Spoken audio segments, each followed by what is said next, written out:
Hey guys, what's going on? It's your girl, the SkkyZone.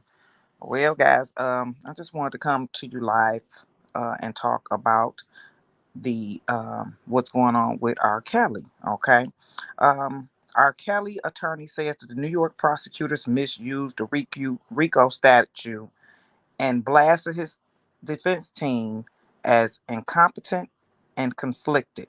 This was an article that was posted 2 days ago. Okay, a lot of people know that he had to go to court. Uh, with it on the 17th. Well, she went to court.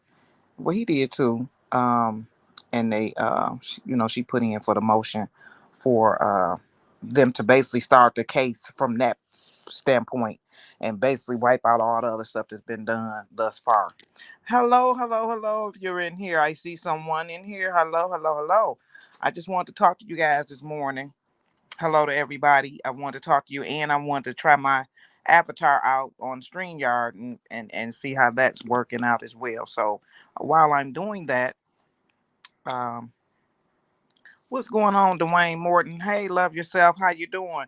Tiffany, Reba, Miss Washington. What's going on? Dream Team up in the building. So let me go ahead and read this here article to you guys. It says the new lawyer for Chicago-born R&B singer R. Kelly has asked a federal judge to overturn his conviction on racketeering charges in New York. Okay, saying the prosecutors misused a federal statute meant to go after gang leaders, and that Kelly's ineffective lawyers failed to hopelessly biased keep hopelessly biased jurors off the panel. Excuse me. Kelly, 54, who was convicted September the 27th in U.S. District Court in Brooklyn on racketeering conspiracy charges, alleging he used his musical career to further a criminal enterprise. That really just sounds so freaking stupid. You know what I'm saying? Like really. So y'all really, this is basically what the government's saying in layman's terms. Basically, they trying to say that R. Kelly used his musical career. He used his fame. He used his statue, being this here male celebrity and everything. Night Owl, how you doing, baby? Miss Letty T, how are you? I made it difficult for you guys this morning, didn't I? Sorry. Look, basically trying to say that this man used his celebrity status to get women. Now if that ain't so far from the truth, and that sounds so stupid, but this just goes to show you that a lot of people don't read, because if they did read, you would understand that all these here so-called accusations and so-called uh allegations do not fit the criteria. They don't fit the statute of this man. They don't fit a R&B singer. They don't fit a R&B singer that has that just so happen to be, you know, uh some may say a sex symbol, okay? Some may say a handsome man, some may say the king of R&B, some may say flat out he's the shit. He don't have to do any of that. Okay, he don't have to do any of that. That sounds so preposterous. It's crazy. Okay, really. I mean, it's not like I could see if he was just now starting his career. Like, why would he do that? Why would he compromise everything for some ass? I'm sorry. I know it's Sunday morning. Okay. I'm sorry, but I just got to keep it plain, okay? Why would this man go out his way? You really want people to believe that he really. Okay, because I know, because it is a lot of people who do believe that, and that's because they haven't did any research at all, haven't read a goddamn thing, and don't care about reading, don't want to listen to nothing. They just want to come over and do what they do best, come over in my comment section and leave all those stupid comments and stuff like that. I had somebody this morning, I had to, and I be trying my best not to comment. I'm like, you know what, I ain't gonna say nothing because, but then I find myself, oh, it'd be hard. You know what I'm saying? It'd be hard. Shout out to Tony G. If you in the building, baby, love you. Thank you so much. The big baby, what's going on now? Night Island, Miss Washington, Tasha. You said hello, Sky. Always doing a great job. That sounds stuck on stupid. Can use his music career for. Yes, I mean, why would this man, like, he don't even gotta do any of that. These women, just like they, with Chris Brown, Trey Songz, none of these here guys, no man uh and like I said, I'm a hairstylist. That's my profession. Okay. I deal with females. I deal with women.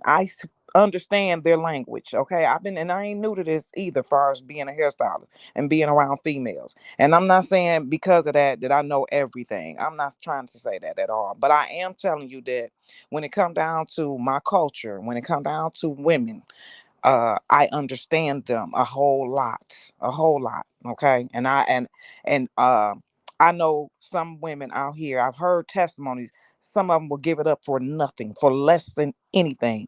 But you're not about to make me think that a man of this stature with all this money that he had to go lurking and looking and used his fucking musical career to get ass. Like, come on now. That's so far from the fucking truth. Like, come on. The dope man ain't even about to sacrifice his drugs for no motherfucking ass. So you're not about to tell me that. I mean, I only use that as symbolic because you got women out here that's their whole fucking life. They just want to meet a dope man. You know what I'm saying? Let's not pretend, guys. Let's not. Even though it's Sunday, we still can keep it real, okay? I'm gonna finish reading, okay? This bull to further his a criminal enterprise. Like he just gonna sacrifice his music for ass. That's basically what they saying, y'all. He love pussy so much. Excuse my French. If I got church mothers in here, you might want to exit now. Okay, pastors in here, you may want to exit now because guess what? You know, God's still dealing with my black ass. But you're not about to make me think that this man used his motherfucking music career to get no fucking pussy. Because that's basically what they saying. Okay, I hope you all realize that. You said this whole code was a setup from the beginning. That's right, big baby. Exactly was that. People are quick to believe a lie, no proof or nothing.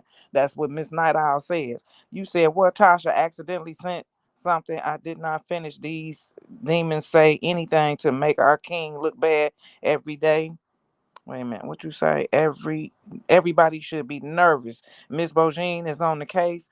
Judge should be fired. I want them. That's one thing I do want them to do is get rid of that judge. I want them to get her ass up out of there. It says the jury found him guilty of 12 individual illegal acts, including sex with multiple underage girls. Now, when we say that, because you're gonna have some people who going, oh, wait a minute, they found him guilty of sleeping with some underage girls. Hold on, sis. While you ready to, throw your fucking daggers and shit. Underage could mean uh 17-year-olds. Okay. Could possibly mean that. It depends actually on what state it is. But I'm saying this specifically for the people who get in my comment section and say he was sleeping with 12, 13, 14-year-olds. Okay. They saying that the jury, I'm talking to y'all specifically because y'all need y'all ass kicked for real because y'all don't read a damn thing. Y'all reading off some narratives that the comedians and shit and put out here for you. Okay. Cut it out. The jury found him guilty of 12 individual illegal acts, including sex with multiple underage girls, as well as a 1994 scheme to bribe an Illinois public aid official to get a phony ID for 15-year-old then singer Aaliyah so the two could get married. Okay, that's two different things right there. All right. Um, Let me see. It says he faces 10 years to life in prison when he's sentenced in May. Kelly is currently being held without a bond at a federal detention facility in Brooklyn.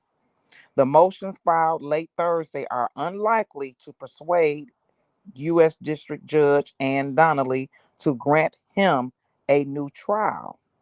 But they telegraph issues, basically, it's issues in this here doggone so-called motion, okay? Well, it's issues in not the motions, but it's issues that's in this case, period. That's what RKelly's attorneys are saying. That listen here, they didn't brought up all too much. Basically, they didn't threw too much stuff at this man that does not fit these here so-called crimes. Okay, but they telegraph issues sure to be brought up later when the case is appealed to the Second Circuit U.S. Court of Appeals. Okay, and that's when Jennifer Bogene is going to put that fire out on that ass. That's when she's going to continue breaking down this here case and showing they asses how they did this here doggone witch hunt and this here what was her reference? She says basically they was throwing everything but the kitchen at this man. Okay, they used the kitchen sink approach on him. Prosecutors have until March 10th to file a response. So the filing that she did on Thursday, February 17th, 2002, the prosecutors got until March the 10th to respond to that. Okay. What y'all saying? Wait a minute, that's a lot of something saying. I pray she does. I think that's going to be the next move. Judge Donnelly is going to be removed. KCK, how you doing, baby? I sure hope so. Zola, what's going on there? Everybody know it was always cash over ass. You ain't never lied. It was cash first. Anybody who know R. Kelly is about getting his money. He is definitely not about to sit up here. He ain't got to do it. That's the part that's so stupid. Like I could see if the man was ugly. I could see if he was ugly and obese and shit like that. If he had acne real bad, just looked at like the lady from Me Too. Now she's somebody who gonna have to pay. She got to pay what she weigh. You're not attractive, lady. I'm sorry. I don't give a fuck how pretty your nails is and shit. How nice you lay your hair out. You're ugly. I'm sorry. You're not attractive. I ain't gonna call her ugly, but she's just not attractive. Okay. And when I'm sorry, in this world, when you're attractive and shit like that, yeah, look at your damn ads right now. Go to your TV screen right now and sit there for 20 motherfucking minutes, and I guarantee you're gonna see some beautiful people. You're gonna be looking at attractive people on TV all goddamn day long. They don't even show you ugly motherfuckers. Okay, you're forced to look at ugly people. Anytime you see ugly people is when they're coming up, on the news reporters and shit. Show you a crackhead or something like that, or you see ugly people because they got foundations and they trying to do, excuse me, they doing stuff. I burped. I didn't pass gas. I burped because I'm drinking coffee and I'm talking shit. Okay, but you know what I'm saying? You ain't gonna see unattractive people. They don't use them to market their brands. When they get ready to sell you toothpaste and tampons, guess what they use? They use attractive people. They don't go get the ugly people out the bunch, baby boy, baby girl. They go get fine motherfuckers. Okay, boom. In one filing, Kelly's new attorney, Jennifer Bogine, told the government, or she said the government's use rather, of the racketeering statute to fashion a case against the singer, saying it was classic, aka the Me Too era. She said, listen here, it overreached and allowed prosecutors to circumvent pesky statute of limitations issuing issues arising from decades old sex abuse allegations. I'm gonna break that down in layman's terms. What she's saying is basically right there is, listen here, these motherfuckers, the government came in, ushered in the Me Too era approach to take down R. Kelly. Okay, these statues are old as fuck. They are old from old allegations. Okay, from the first trial, aka double jeopardy. That's what the fuck she's saying. And in plain text, all this here, talking over motherfuckers' heads and all that shit, I don't fucking do. I get straight to it. I'm a straight shooter. I'm not playing no motherfucking semantics and all that bullshit. We're not gonna play the word game over here on SkkyZone. All right. We ain't having an itis. We ain't doing none of that bullshit. We gonna get it straight and motherfucking to the point. All right. Real nice and motherfucking heavy. Throw them goddamn stars down in that damn chat. Throw the stars down there for me. Okay. Jennifer Bogine, they got a picture of her stepping in the motherfucking courtroom with her plaid suit on and her heavy ass motherfucking briefcase. She ain't playing no games, okay? You said they don't have no case, so all they did was compile lies. That's all they did, okay? Thank you, CC Black. CC Black, I want you to send me your cash app, okay? Because you the first person that, after I said what I said, that threw down them stars, baby girl. So guess what? You just won some money today. I need you to throw that cash app down, all right? Okay, so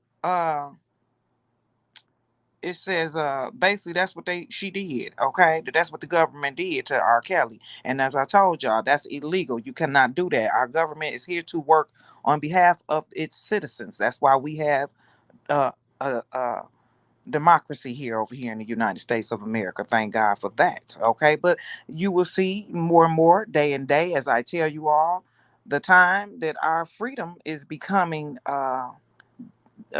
compromised. Okay, aggravated by influential social movement determined to punish centuries of male misbehavior through symbolic prosecutors of high profile men.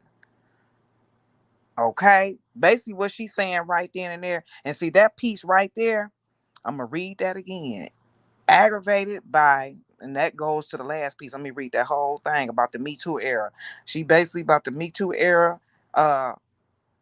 She said it was a classic Me Too era overreach and allowed prosecutors to circumvent pesky statute of limitations issues arising from decade old sex abuse allegations, aggravated by influential social media a social movement determined to punish centuries of male misbehavior through symbolic prosecutors of high profile men. So, AKA, what she's saying there is basically this was a fucking lynch mob that they normally have done to hang black men. Okay, they done took these here, they done did these here lynchings. We done seen these high profile lynchings taking place from OJ on down to Michael Jackson. Okay, we have seen this here shit. Okay, and way before OJ. All right, but we know a lot of people remember OJ. All right, um, and um, and OJ,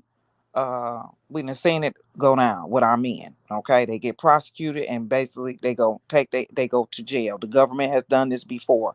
Basically, that's what she's saying. She's saying also that hey, these here prosecutors, okay, aka does the name Marsha Clark ring a fucking bell to you? Okay, OJ Simpson was a high profile male. Marsha Clark was a prosecutor, okay? And the government, this is what they do to the black man. But she can't go in there and talk black and white. I can though. You know what I'm saying? I can. I know what time it is, and so do you. But she can't fight the man's case like that. But guess what? I'm not his attorney. So I can put it to you in layman's term. I can break it down how I want to break it down. Um, and we have seen this here shit go down. She says the government brought a RICO prosecution against R. Kelly that was obviously absurdly remote from the drafter's intent. Bogine wrote in a 62-page motion for the judgment of acquittal. So basically, what she's saying right then and there is that it's absurd for R. Kelly to be part of a fucking RICO when they know the whole purpose of them having that law in effect, or that so-called term itself, period, is because of the old gangs, the old Italian mobs. Okay, back in the day, I did a video probably about a year ago. I might have to put that video on my community post. I did a video breaking all this here shit down about that mob and how they could not use the RICO against R. Kelly because that dang on crime does not apply to R. Kelly.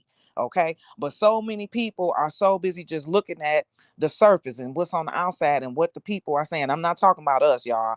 Because we all, we know what time it is. I'm not talking about us. I'm talking about those others that like to come in here, the R. Kelly mice, the R. Kelly spectators, the R. Kelly field mice and shit that want to come on R. Kelly turfs and shit. They in the motherfucking bushes right now. I'm talking to y'all asses. Okay, y'all the ones that don't want nobody to know that y'all watch R. Kelly in the dark because he got y'all asses trapped in the motherfucking closet. Okay, and I get it. I get it. I'm trying to help you with your trapping. Okay, I'm gonna try to help you with your motherfucking trapping and get your black asses delivered. Okay. So here we got this here lady, this who used to be our beloved Bill Cosby's attorney, that's fighting now for our brother, Mr. Kelly. Thank God for her.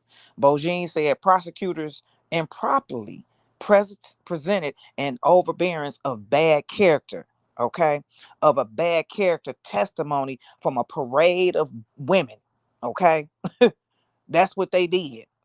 Basically, this is a damn witch hunt, okay. So that's what the prosecutors presented to the defense. Okay, a whole bunch of people who just had a whole bunch of bad things to say about Mr. Kelly, which he told y'all himself when he did his damn interview with Gayle King. He said, listen here, nobody said nothing good about me. So guess what? Them same motherfuckers that they had for on there, they ushered them same motherfuckers into the courtroom against this man. That's what they did. Okay. That's what she's telling them that they did.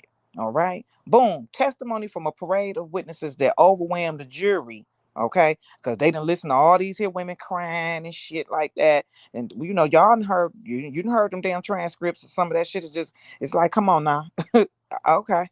With salacious information about Kelly's sexual habits, which had nothing to do with this motherfucking so-called charges that y'all brought up against him, how the fuck he had sex. If y'all gonna take and judge him, y'all need to go get everybody who listen and look at porn. I'm sorry. If we're gonna defy R. Kelly and make him be out the villain of sex and shit, then you need to go. I need the federal government, I need y'all asses and y'all prosecutors to go look at all the motherfuckers who watch porn, and especially the ones who like to watch the titles that says your old man with little girl and all that type of little shit, or close to it with girl with ponytails in her hair and all that old shit that y'all do.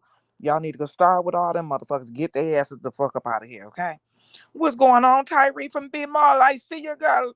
Night Owl got the sky down. She down there with them doggone stars. I appreciate ya.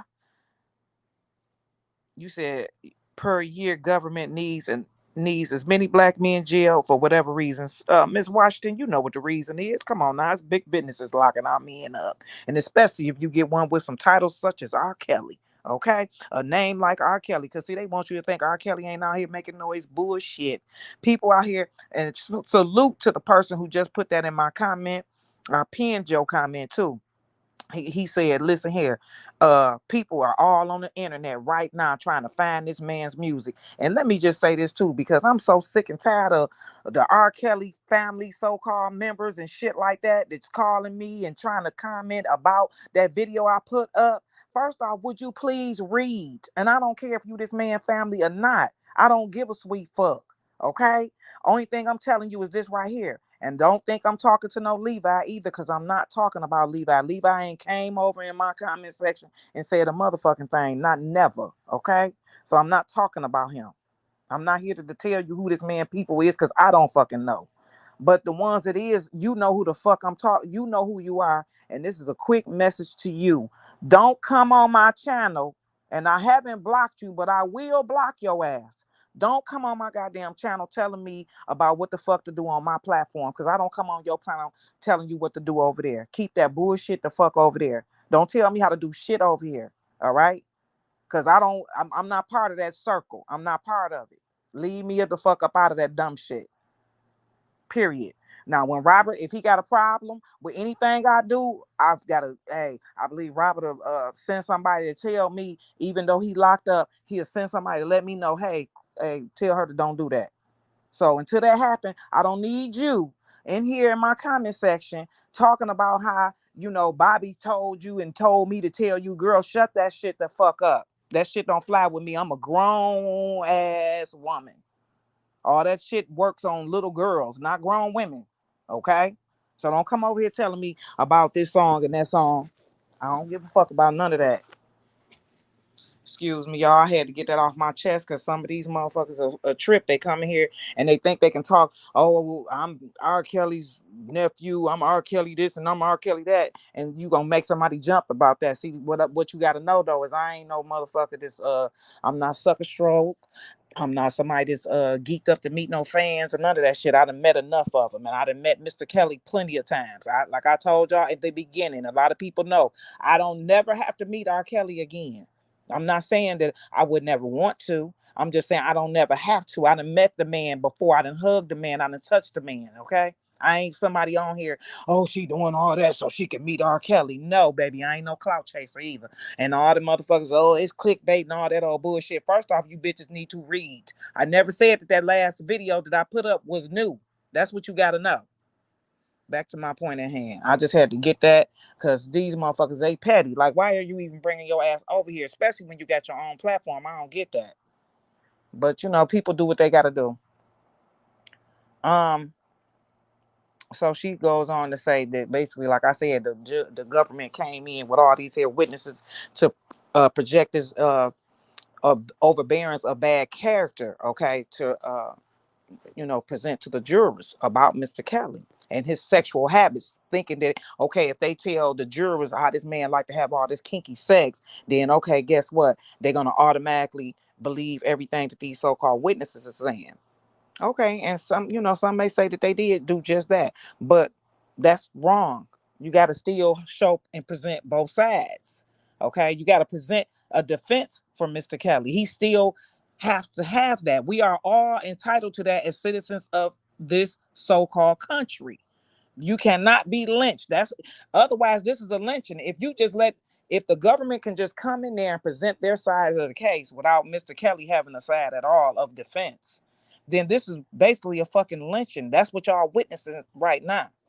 You know what I'm saying? Only difference is, and somebody else salute to the person who said, basically Hugh Hefner, Jerry Lewis, Elvis Presley, and a couple of other people they named. And they was like, basically, you would never see the government come against them. And you never would see the government come against those people right there because they got the complexion for the protection, number one. And number two, their culture will never do that to them. They would never publicly lynch them for some shit that they know that they do and within their own culture. And there's another thing I want to point out too. The spirit led me to make sure I say you have to look at the time frame. So this for y'all bush babies too. This is specifically for you dumb motherfuckers, okay? And the only reason why I'm calling you dumb is because you come on like you're so right about what the fuck you talking about. This is why you wrong, mother suckers. This is why you're wrong.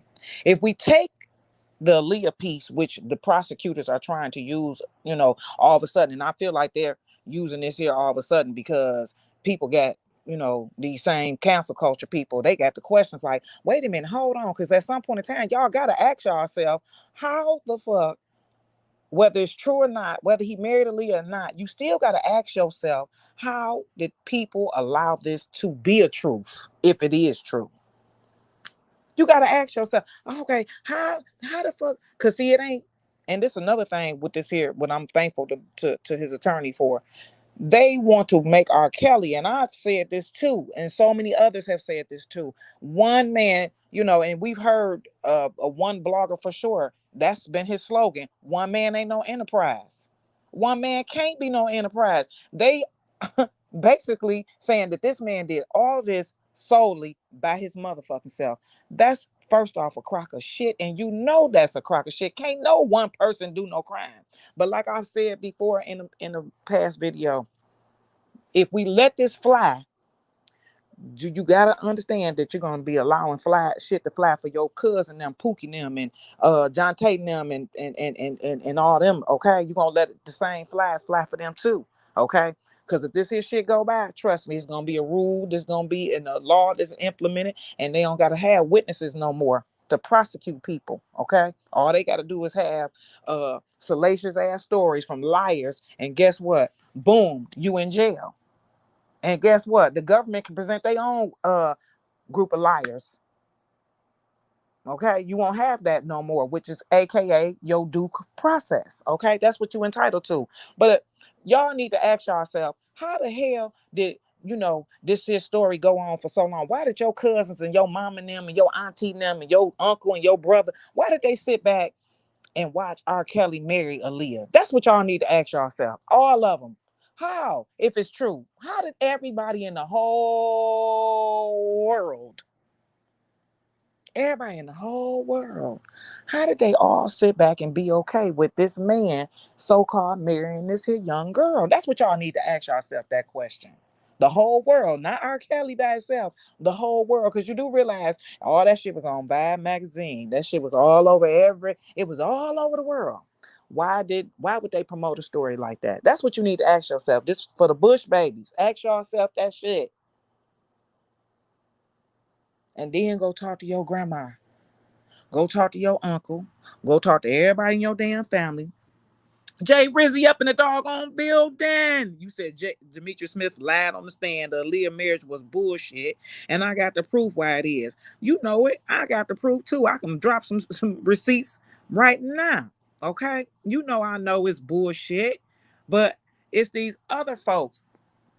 Okay? It's these people, the non-believers, those the ones who are, you said, can you call in? You sure can. The skyline is open. Hold on. Let me go get it.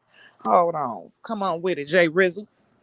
But they need to ask themselves that question, because then you're going to find out that, number one, you got to think about who we was 20, 30 years ago. See, they going to use old stuff to measure up to the new stuff. See, we ain't them same people no more. 20, 30 years ago, who we was. 20, 30 years ago, guess what? Your uncle and your granddaddy, your big brother, I'm talking about the ones in their 50s. Most of them had women that was 10 years younger than them, or 3 to 4 years younger than them, or 7 years younger than them. Like they do right to this motherfucking day. Okay? But back then, 30 years ago, that was very, very common. Just like it was 30 years prior to that. It was even more common than that. Hold on. Jay Rizzy up in the doggone building. What's up, Jay Rizzy? SkkyZone, what's good? You? Go ahead, shoot your shit. Man, let me tell you, SkkyZone. Can y'all hear him? Can y'all hear him? Let me know if y'all can hear him. Go ahead. They ain't saying nothing. I mean, it's a little delay. It's a delay. No problem. It's all good. Let me go ahead and dive in right quick. Mm-hmm. Now, I know you saw the comment that I posted in your video. With you and the lady? In regards to what? Yeah. Yep. And the information in there. Okay. Now, like I said, for those who don't know, like I said, we all know Demetrius Smith lied on the stand. Mm-hmm. But what he lied about was a different thing, because he said that when RKelly was on his tour, his 12-play tour to be exact, in '94, which I believe was between the middle of August and the early part of September of '94, he said the reason RKelly, because remember his tour stopped. He said the reason his tour stopped was because he got word that Aaliyah was pregnant, quote unquote, in trouble, implicating she was pregnant. Exactly. He wound up coming back up to Chicago, and that's how and then that's why his tour stopped, and they set up that whole marriage. That's a goddamn lie. That's a whole lie, and he's a whole liar, because remember now, this is also the same person who told you in one breath he ain't like RKelly this, that, and the third, but then turned around and told y'all that RKelly tried to have sex with him. Who remember that shit? Nah, I forgot about that part. You know what I'm saying? He turned around. I forgot about that part. I ain't gonna lie to you. Yes, turned around and told us all that RKelly tried to have sex with him. Who remember that? Do anybody in that chat remember that? I see. That's the perfect example on why this whole thing is nothing short of the Universal Circus Part 2. Yes, yes. Yes, I stopped believing him from that moment. Now, he had me going for a minute. I was like, oh, snap, this man here, this old man. Because, look at the people that they presented to you. Same way they did to the doggone juries. They done presented you this older man. You see what I'm saying? They done presented you these weeping motherfucking witches. Okay? Yeah. But his story too, and the only reason, we all kind of, believed him in the beginning because he's an elder. You know what I mean? But you got to fact check the story. This man's story been moving faster than hurricanes. You know what I'm saying? So yeah, when he said that RKelly tried to have sex with him, and see, they probably done took them videos down. Okay, because I believe he said that on Toxic Diamond show. I believe that was Toxic Diamond show. And he had said on there that RKelly tried to have sex with him. And after that, I stopped believing everything that man had to say. He lost me with that one. And see, he will not repeat it either. Yeah, I can definitely see that. And the reason why, speaking of fact check, because you just mentioned it. Now, here's the fact check I got. So, when he said that, as soon as he said that when he was on this tour and came back, and that's why he stopped his tour, I said, that's a goddamn lie. And I was like, the reason why I know it's a lie was because I remember when RKelly was on his 12 play tour. He had a concert in Lafayette, Louisiana. Mm-hmm. Yep. While in Lafayette, you said that. Mm-hmm. Him and his entourage was down, and they were playing basketball at a health club called Red's Health Club in Lafayette. Mm-hmm. Ooh. His entourage got into a fight, which resulted in an aggravated assault charge. R. Kelly then had to leave Lafayette, go back to Chicago to meet with his lawyer. Then he flew back to Lafayette to be in court. There was footage on the local affiliate KLFY TV 10 in Lafayette, Louisiana, with R. Kelly going to court with his attorney. Wow. And I remember that for a simple fact, because I was about to go back to school. I couldn't go to the concert at that point, but my brother and his wife did. They went a couple days after he came back. Told me about the whole damn concert. When I heard Demetrius Smith say that, I'm like, okay. That's when he said that part, I knew that this made Demetrius Smith a whole liar right then and there, because he said that knowing that the reason he stopped that tour was because of that altercation, and it didn't have shit to do with Aaliyah. And then he wound up going, and now he's bringing up this story. That's the reason why he stopped this tour. No, he stopped this tour because of that whole thing. And there's another blogger, shout out to Nina Simone, because Nina Simone actually pulled up the article at the settlement 3 years after the fact. I just tried to email her last night and said if you could send me that article that showed that settlement that R. Kelly was involved in because of that altercation. Ooh, please send it to me too. I want to see it too. But I'll look it up. You said you said she found, what year was that? 1994? It was 1994. Now that's the mystery year. 94, 95. 95 for me is the mystery year, but 94, okay. I'm gonna take a deeper look. Yeah, and also, and I started thinking about this, the timeline. Now, I found this very interesting too. Now, that event opened up the door to the bullshit that was the R. Kelly and Aaliyah mockumentary. Not matrimony, but mockumentary. Because that was the reason, because if you notice, that whole marriage seemed to really rush. The whole ceremony was really rushed, like they were really pushing it, really, really quick. So they knew. I think when R. Kelly went up to Chicago, I think Demetrius Smith and that whole crew, they got like, okay, if we're gonna do it, we're gonna do it now. And we come back because he's already off tour, and we gotta rush and do it real quick, because if we don't, we may miss a window for this. Because if you remember, when R. Kelly went back up to Chicago, the minister who was on the stand, he said he usually handles the marriage certificates and turns them into the state. But that particular time, he didn't do it. So why would that time he wouldn't do it? So that means Demetrius Smith, who said he was charged for bribing an official in regards to getting the marriage certificate as well as a fake ID for Aaliyah, why did he have the marriage certificate? Right, why would he have it? Why would Demetrius have it? Why would they trust him so much? Right. So can anybody answer the question, what happened to that marriage certificate between the time of that marriage ceremony to about December of 2004? I mean, 1994. 1990.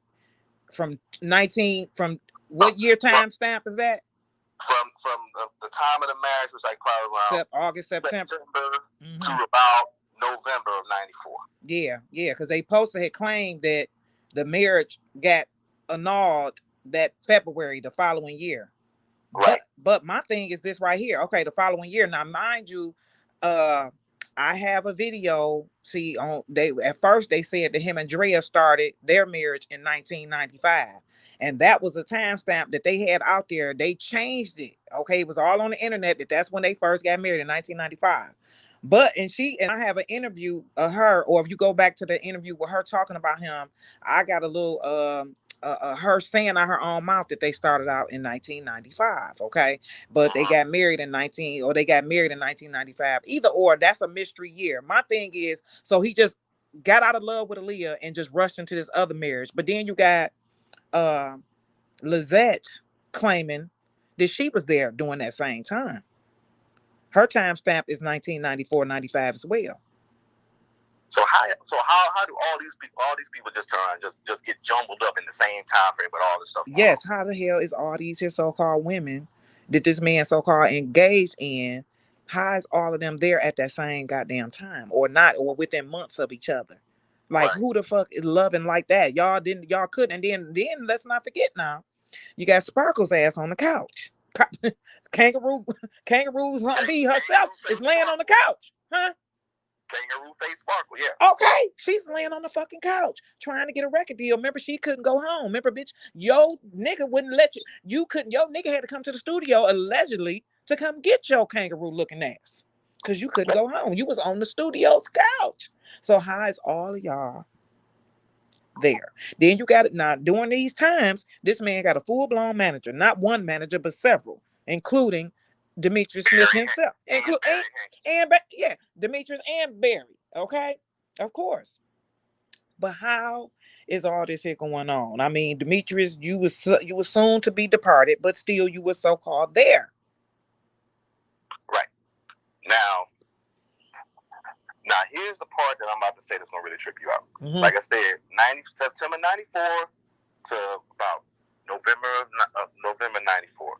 Like I said, I hadn't gone back to school yet. My brother and his wife went to that concert. Mm-hmm. And when Demetrius Smith said that, I had to go back and recollect. I'm like, wait a minute, hold up. He said no, because that was the only time. Because when he had when R. Kelly had that, when his entourage had that altercation, that was the only time that concert stopped. And if I'm not mistaken, I think Escape was on the tour with him. Mm-hmm, mm-hmm. So yeah, I think so too, because there's footage out there where who was that was saying, but out of that group, because somebody out of that group spoke about R. Kelly. They were saying that they the whole time that they was on tour with him, he never did. They never saw anything, and he never did anything. And if he was out to touch on younger women, why he didn't try to hit on them? That's what the point somebody was trying to make. And then somebody from that group said, no, R. Kelly never tried to hit on us. The whole time we was on tour, he never tried to talk to none of us. Right. You ever heard that? I heard something about that. So yeah, I would totally. And if they would say that, I would totally believe it. Mm-hmm. I would totally believe it. And but see, what got me though was during that time frame. Now look, this person just said, Sonya Washington said WXYZ in Detroit found the marriage certificate. They found. And how in Detroit you found a marriage certificate that was in Chicago? Exactly. That's the part that didn't make sense.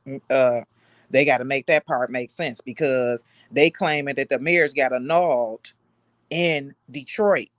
Some articles say Detroit. Demetrius Smith say it happened in Chicago. Didn't he say Chicago? Somebody definitely said Detroit, because I got footage of that. I got a receipt for that. There's no way that would have happened in Detroit. There's no way it could have happened in Detroit if the ceremony happened in Chicago. Exactly. Especially where I'm about to go right here. Mm-hmm. When he said the time frame when R. Kelly got in that when R. Kelly's entourage got in that altercation, and he had to fly back to Chicago to deal with that, to meet with his attorney. There's no way he was going to have time to go to Detroit to do anything, and then he had to come back and deal with that, then get ready to bring his attorney with him down to Lafayette. And still, no way possible. And still promote all this, go to all these shows, because in 1994, 95, okay, we talking about a top flight shit. He was making music not just for himself, but everybody else too. Right. So he's still doing all this. And keep in mind, you got Kangaroo Zombie on the couch, and you still got Tiffany Hawkins. Okay, she's lurking, waiting, or already been there. He's interchanging Tiffany, because Tiffany's in there too. You got Ebony. All these here so-called women are there claiming at that time. Mm-hmm. And during that gap between, like I said, between during September and November, the only thing that happened, because since the minister didn't have that marriage certificate and turn it in like he was supposed to, like he did 99.9% of the other times, except for this one, the only thing that really happened was they got that marriage certificate and leaked it to Vibe magazine during that frame. Mm-hmm. So when they did it at that point, You can look at the timeline: September, October, November. So they were already constructing the story in around September to October. They got the marriage certificate. They laid everything out on that, and I bet you anything, by the time December 1994 hit, they was already hitting that story with the presses, getting Vibe magazine, and by the time that story came out, which had RKelly on the cover that said Scandal, remember that was the January-February Vibe edition. Mm-hmm. That story had already leaked and was already in the magazine by the end of December. It sure was. It already, yep. Mm-hmm. So it already landed right on the stand by the time January and February of 95. This scandal. So the only way they were able to do that was RKelly had to come back, and they had to be able to do that in such a short span of time. That's why they rushed it, because they wanted to make sure that Vibe magazine actually got the break on it. Mm-hmm. Because if they didn't have, this is the only time they was able to do it, because he was going back on tour, and they're going to have no other time to do it. So they had to strike at that point. And when I figured that timeline out, I almost lost it. I know you did. You are absolutely right. They sure did. It was calculated just like you saying. It was put the story out first, and then boom, after that, it got annulled. It was like once they, they was like deer in headlights, the way they was trying to present it. Like RKelly went and stole Aaliyah and married her, and then once he got exposed, then he went and divorced her. That's the way they was trying to play it. Wasn't they? Am I right or am I wrong? No, you're absolutely right. Yeah. Matter of fact, if people think I'm making this stuff up, you can go down. Like I said, I don't know if anybody got connection to the Lafayette courthouse or even the Chamber of Commerce, Lafayette, Louisiana. The venue RKelly was supposed to perform at, which he did, was the Cajun Dome in Lafayette, Louisiana.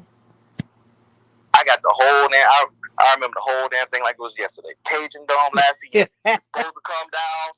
And then I was like, wait, RKelly gonna be down here? And then he's like, what? A fight at Red's Health Club? And then he was gone for a couple of days, but he came back with his lawyer. But then the concert went on a couple of days after that. And my brother told me, well, I know you ain't gonna be able to go, but me and Margaret going. We gonna be down in Lafayette. I'm like, damn, really? Say we gonna be there. I don't know about you. I'm like, wow. They came back. They told me, he was like. My brother's like, man, RKelly has some sexy dances too. He sure did, man. Them women used to be tearing that damn stage up. You hear me? That's what I do salute Drea's ass for. Now, that's one thing Drea did do now. Drea choreographed some shit out them shows and back then. Oh, baby, she did that. They did some hell of a shows together. Now, that I give her. I never take that from her ass. Never. I hated my brother for that. I looked at my brother. I said, you really gonna rub this in like vapor rub on the chest cone?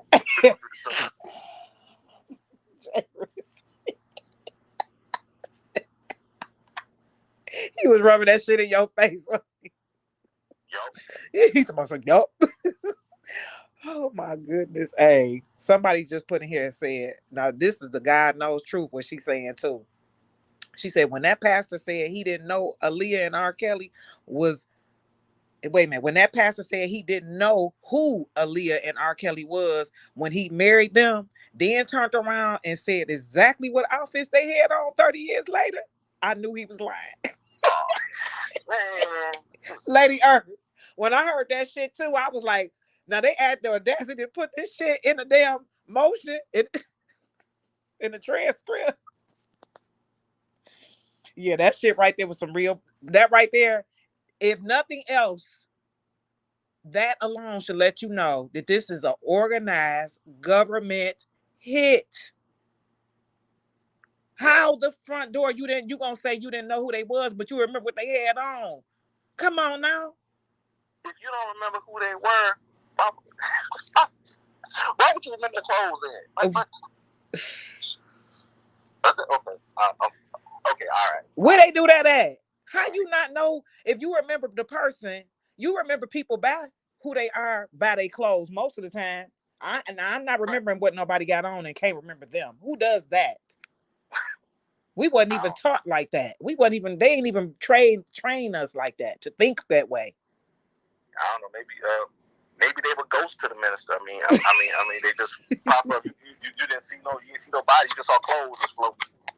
Wait a minute, Jay Rizzy, because that's exactly what the fuck he trying to say, ain't he? He telling us a cartoon or some shit, because that's what you used to see in cartoons back in the day. You would see the clothes, but not the face. Yeah, clothes floating. You don't see body. You like, clothes floating. How the hell?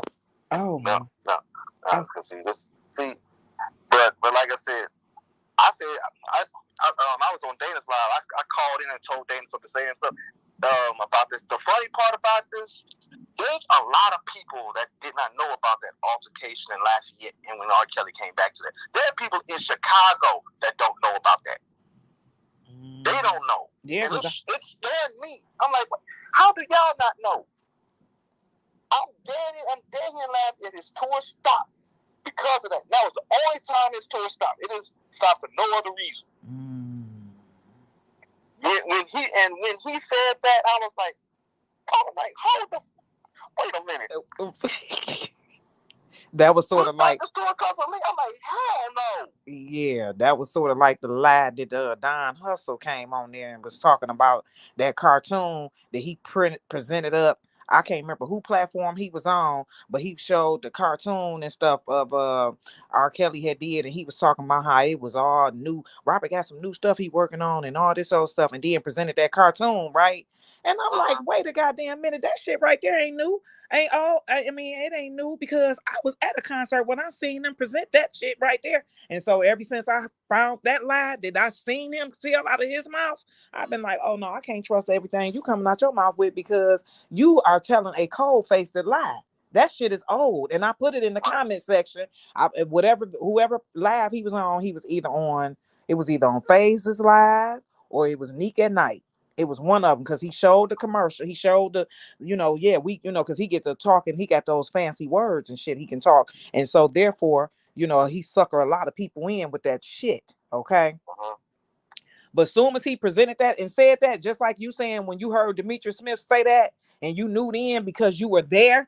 See, I knew then because I was there too. That's why I'm like, wait a minute. You're telling the bald face a lie. That is definitely not new because I saw it with my own two eyes.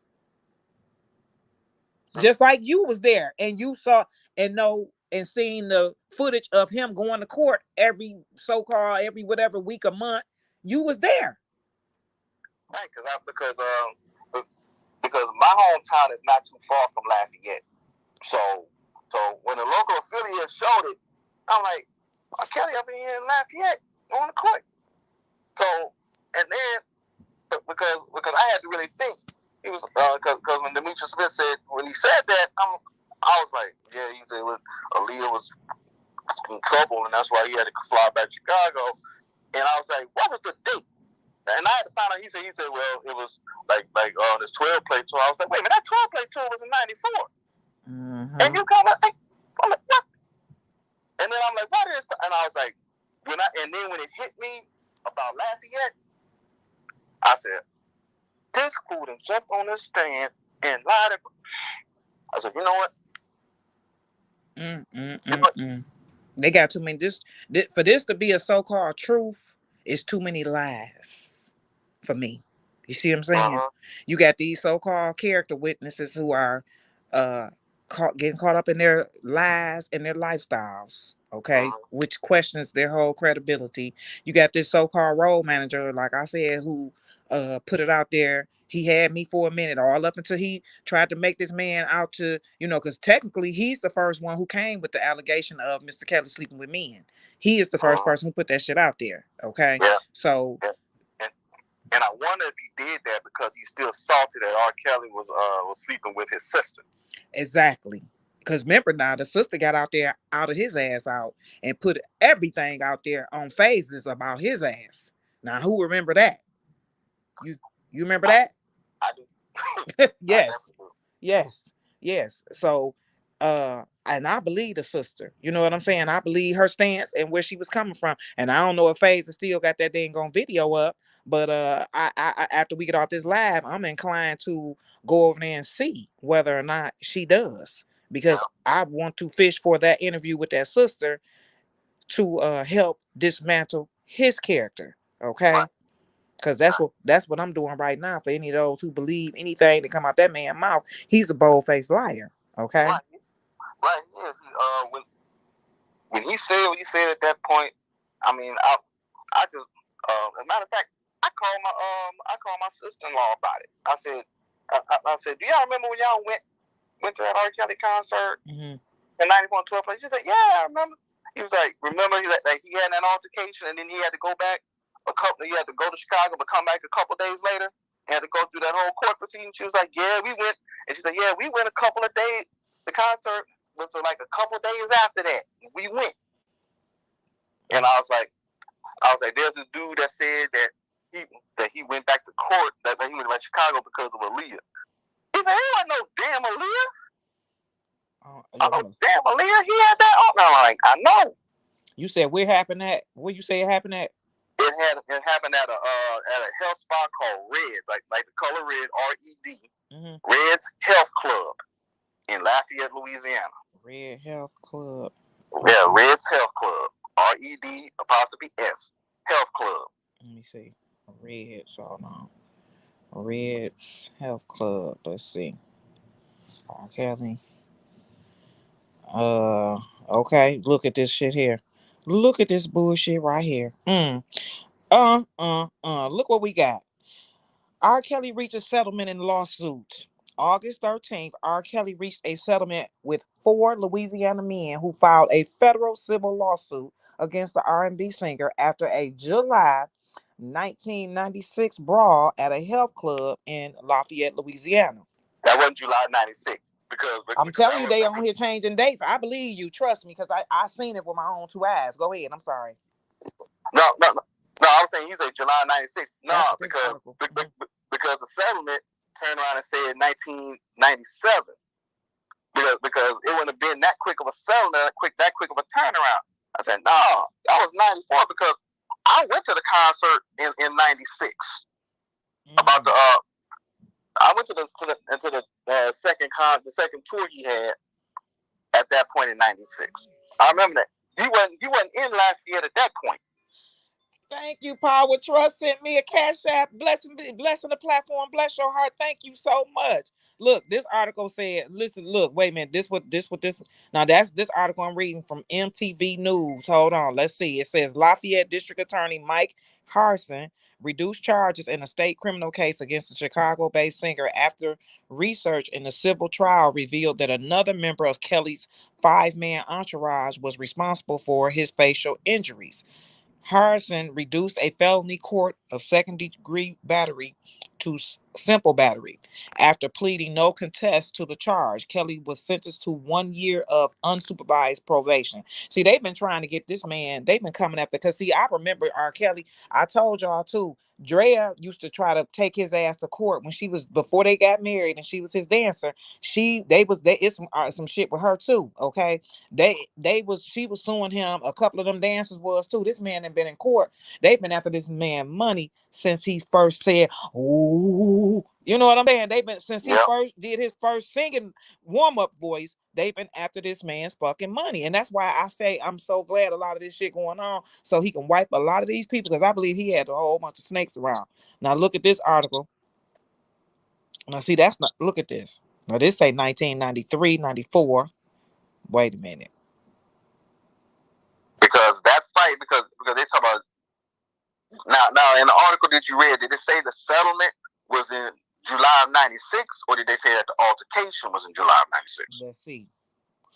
It claimed that he filed a lawsuit against him in 1996. Oh no, because he was on his 12-play tour then, and I was getting ready to go back to school at that point. And then he was destined to go to Lafayette and had that concert there. And then the altercation came. Then that's when that altercation happened, and had to leave for Chicago and come back with his attorney. Because Demetrius Smith, there's 2 things that Demetrius Smith did say that was true. Number 1, that RKelly didn't have nothing to do with it, which we all know.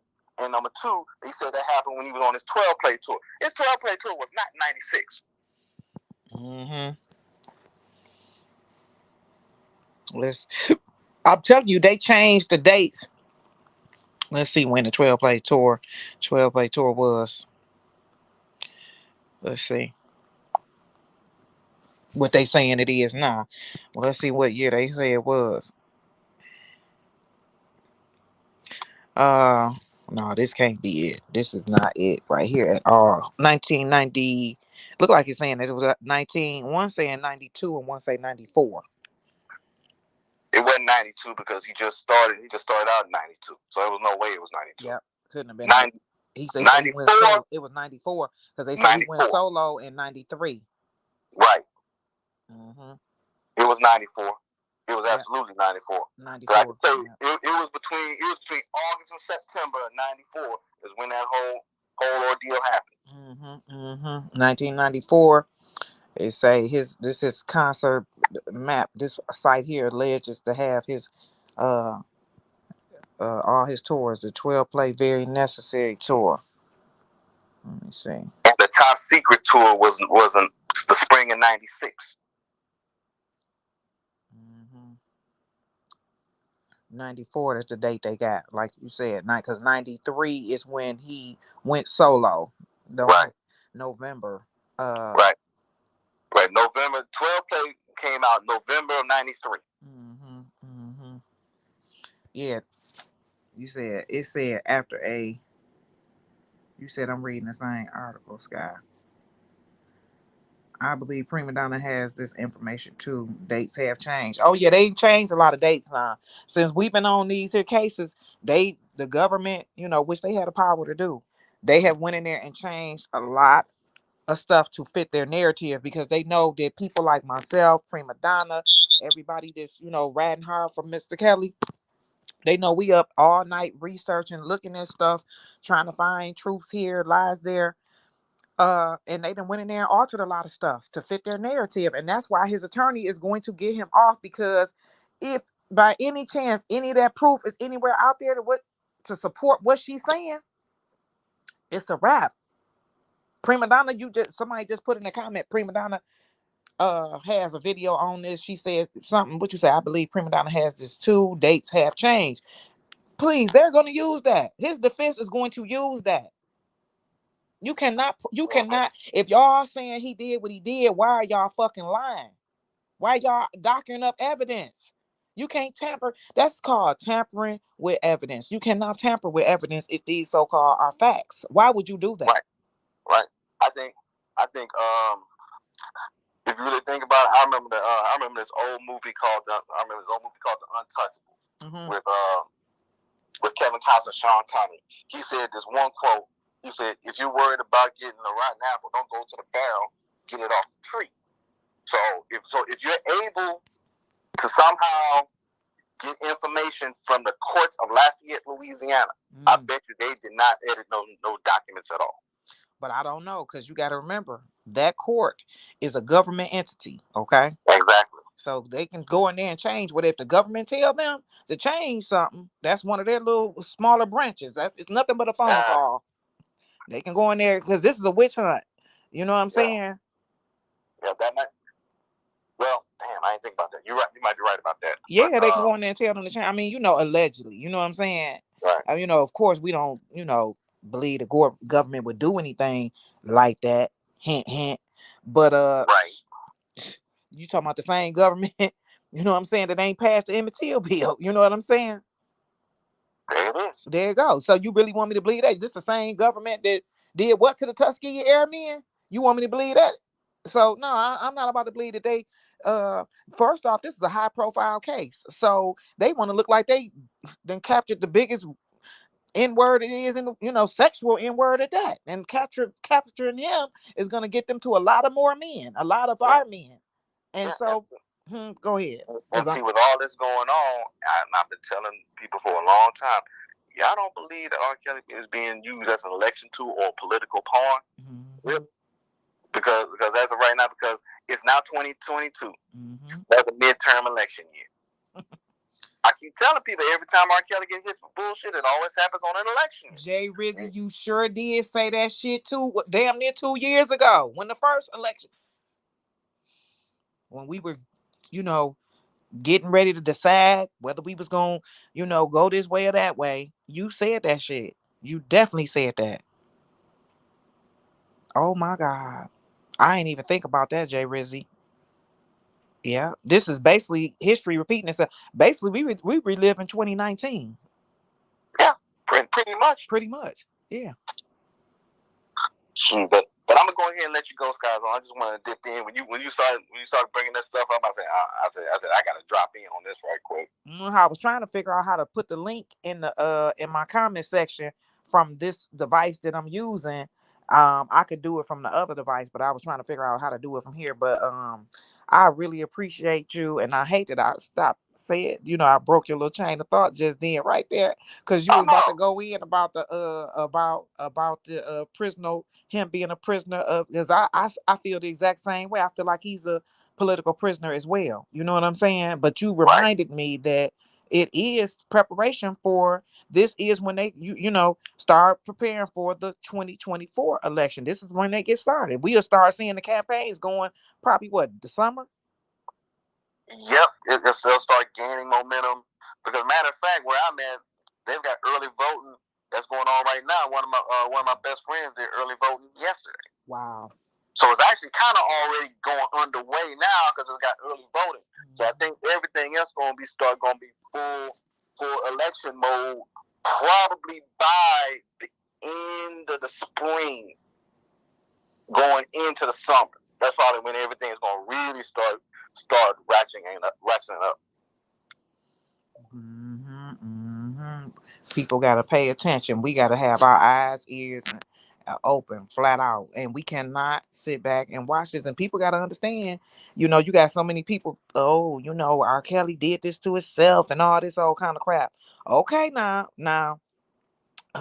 it could have been you. That's another reason why I dropped that damn video. It could have been you. Okay, it could have been your ass, and it could be your ass. Like, you looking at it happening to him right now, but if you look at what's really going on, you will find out that it's illegal. Right, and I'm gonna drop another little bombshell. This is just me. Go ahead, drop it. I wouldn't at all be shocked if RKelly decides to sue the NAACP. Wow, why you say the NAACP? Because one of the main attorneys that's against him, happened to be representing the Savages, was a man by the name of Gerald Briggs, who happens to be the branch president of the Atlanta branch of the NAACP. And if he's a branch president, he probably got influence. There may be some people in the NAACP that probably was thinking about trying to look into this and try to help him, and he probably had some influence to say, no, he did X, Y, and Z. I got proof. Don't help him. Don't do anything like that. And if that's being proven, that's a conflict of interest, Jay Rizzy. He's automatically Jay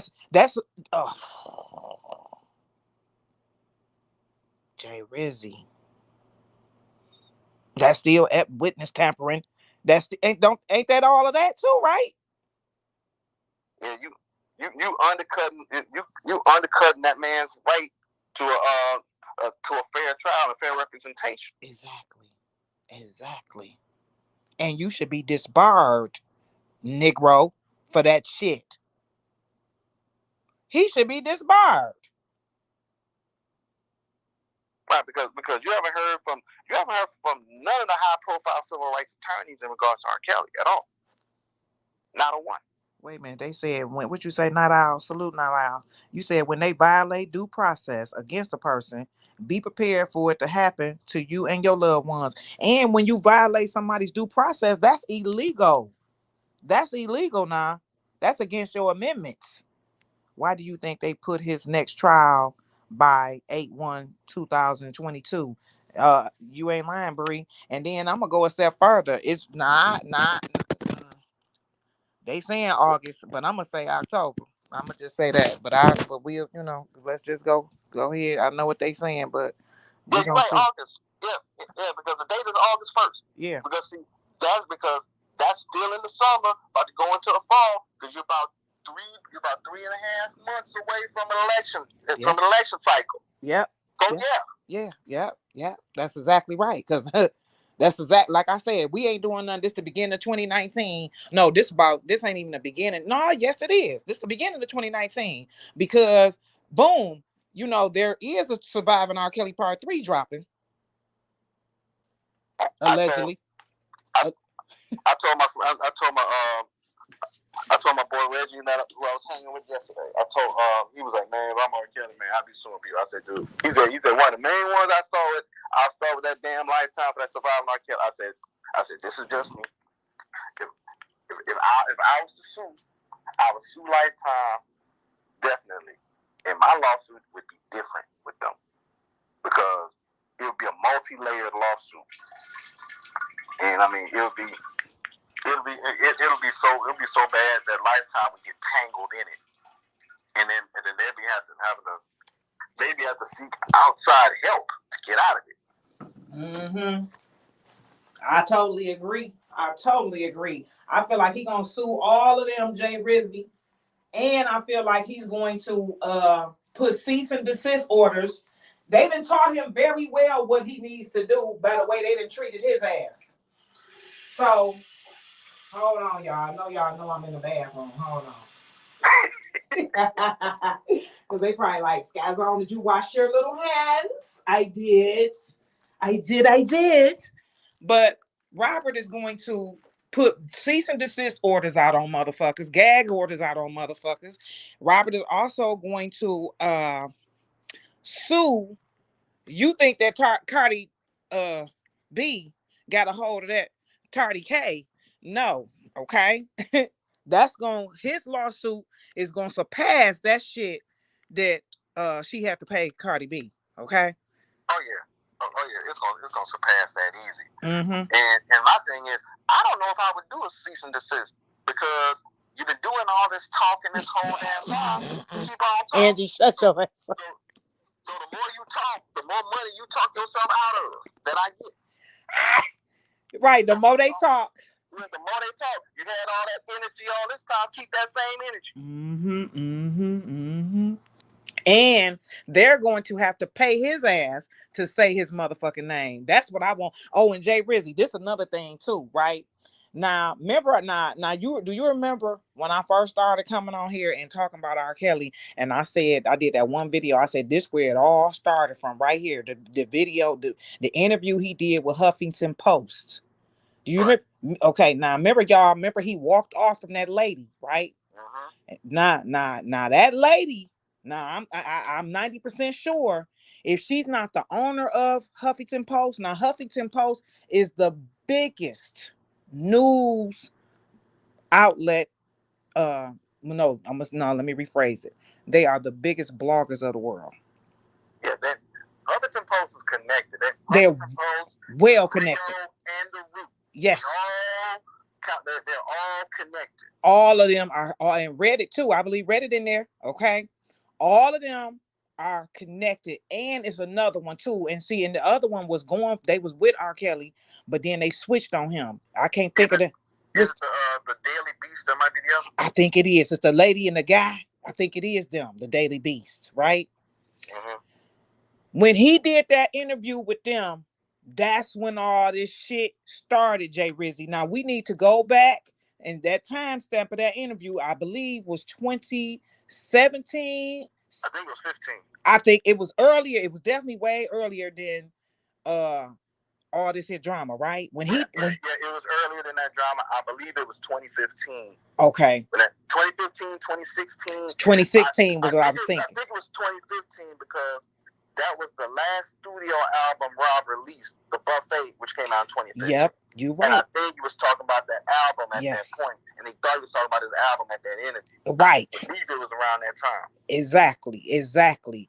Because he was there promoting his album, and that's what he wanted to talk about was his album. But he walked off after she tried to attack him about the 2008 drama allegations. That's when all this here started. Those people right there have a lot of power, and I believe I got to be careful what I say about them. I'm gonna stop it right there. Right. Y'all that's in this chat, and all y'all that's in the bushes. I dare y'all to go back and look at that interview and look at the series of events. I'm gonna just say it like that because I gotta be careful how I say and what I say, especially behind this Tasha K stuff. Matter of fact, let me put my disclaimer up on the screen right now because I don't got time for no drama. Hold on, right now. Let me put my disclaimer up. Yeah, that organization that has a lot of power, that's when all this here stuff uh started. I believe after he walked off of that interview from that lady, I believe they said, you know what? They called they hierarchy, aka the machine, in the words of Tardy K. Uh, Yeah. and after Funny how, that, funny how she used the word machine, and this is the same machine you actually benefited from in regards to R. Kelly. Now you want to call the machine out when it goes on you. ain't that some funny shit?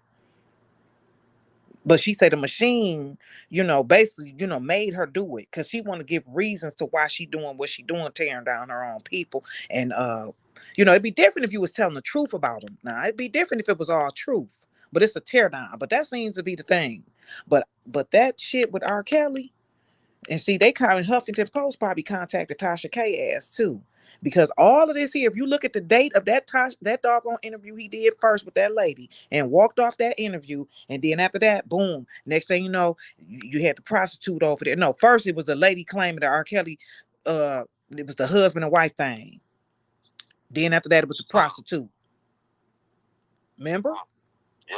And then from there, what happened next after the prostitute? Then it was the story. Uh, After the prostitute, it was this here, the beginning of this right here, with this here drama with these so-called women and surviving R. Kelly. That's how the series of events started, from my recollection. Let me see what the comments saying. What you say, Sky? What you say, Sky? You did on girl. Look, he needs to sue Tasha Tardy K for real. She was working with the feds and had receipt. Yes. And see all of those right there. How he gonna get a fair trial when you got bloggers? And he told people that during the Gayle King interview. I gotta calm down. I'm getting loud. He told people that during the Gayle King interview. He said you got bloggers and stuff out here, but he was not talking about Tasha K, y'all. He was talking about Huffington Post, allegedly. I'm telling you. Yeah. And remember also in the interview with Gayle King, he said he was talking about social media. And then when Gayle King talking about, are you blaming social media? And R. Kelly said, I'm talking about the power of social media. Exactly. Now that same social media coming back there, talking about now they blaming social media. I'm like, and I saw a couple people be involved in some issues. They talk about social media did this, social media. I'm like, oh really? Now it's a problem. When R. Kelly said that in the interview with Gayle King, everybody was making a mockery of him. Now all of a sudden everybody got a problem with it. Ain't that something? Hypocrites. The hypocrisy of our people. Yeah. Just like I saw on who was that? Somebody, I was looking at them talking about how drill music. Oh, that was Choke No Joke. Shout out to him. I was listening to him talking. I think that was yesterday. I was at work. When I be at work on the weekends, I get to listen to everybody a little bit more. But I, like I said, I always been listening to Choke. I've been listening to Choke for a long time, but way before the R. Kelly stuff. And he was talking about the power of the drill music. But see, I told y'all too, they're gonna stop us from using, either we not gonna be able to say the N-word, or they gonna open the doors up for them to say it. Okay. And I'm just saying all that to say that how social media, how they about to start blaming social media. They're gonna use that to blame social media for saying the N-word, just like they're gonna try to use this for the R. Kelly case. They're gonna make you think it's social media. No, this wasn't social media. This was your government, allegedly. Okay, your government doing this. Your government is trying to take some doggone body's rights away from them. You said, "God, dog, really?"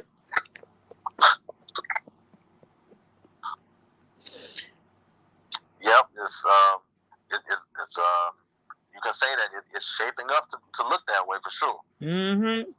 They said, somebody said, why hasn't she dropped that second Kelly interview on her YouTube platform? I don't know, Miss AP. And remember, going back to what I said about R. Kelly being used as an election tool and political pawn. Mm-hmm. You know, one of the main people that have been interviewing and covering R. Kelly's story, Dr.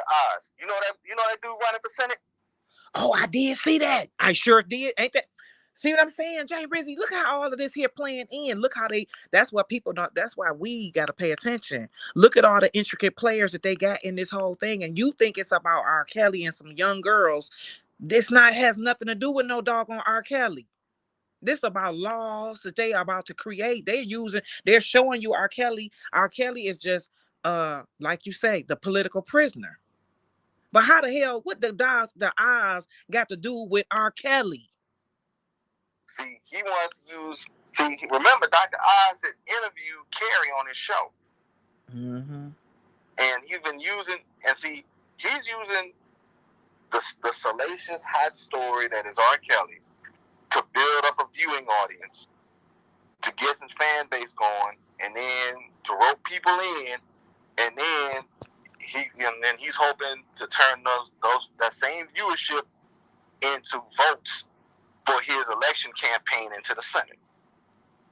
Mm-hmm. Mm-hmm. That's exactly what this is. Cause see, when they get ready to create their laws, see, this how they do. This how they trump them up. While they put all their people in place. So therefore, by the time they get ready to have these here court and these so-called hearings, guess what? They already got their doggone bets made, and they know what they people gonna do. Cause why else would Dr. Oz leave his TV show? It ain't like he pressed for no money. It's not about the money. It's about what he can do with that power of the pen. Right. I just don't know what state he's running for Senate in. I gotta find that out.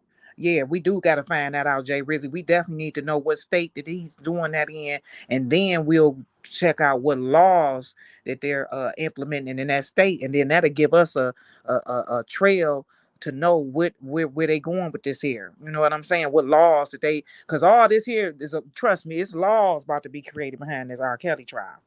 Mm-hmm. All kind of laws. They got some in there now. And he's running for Senate, and I bet you right now that Senate election is later on this year. I bet you it is too, no doubt. Come on.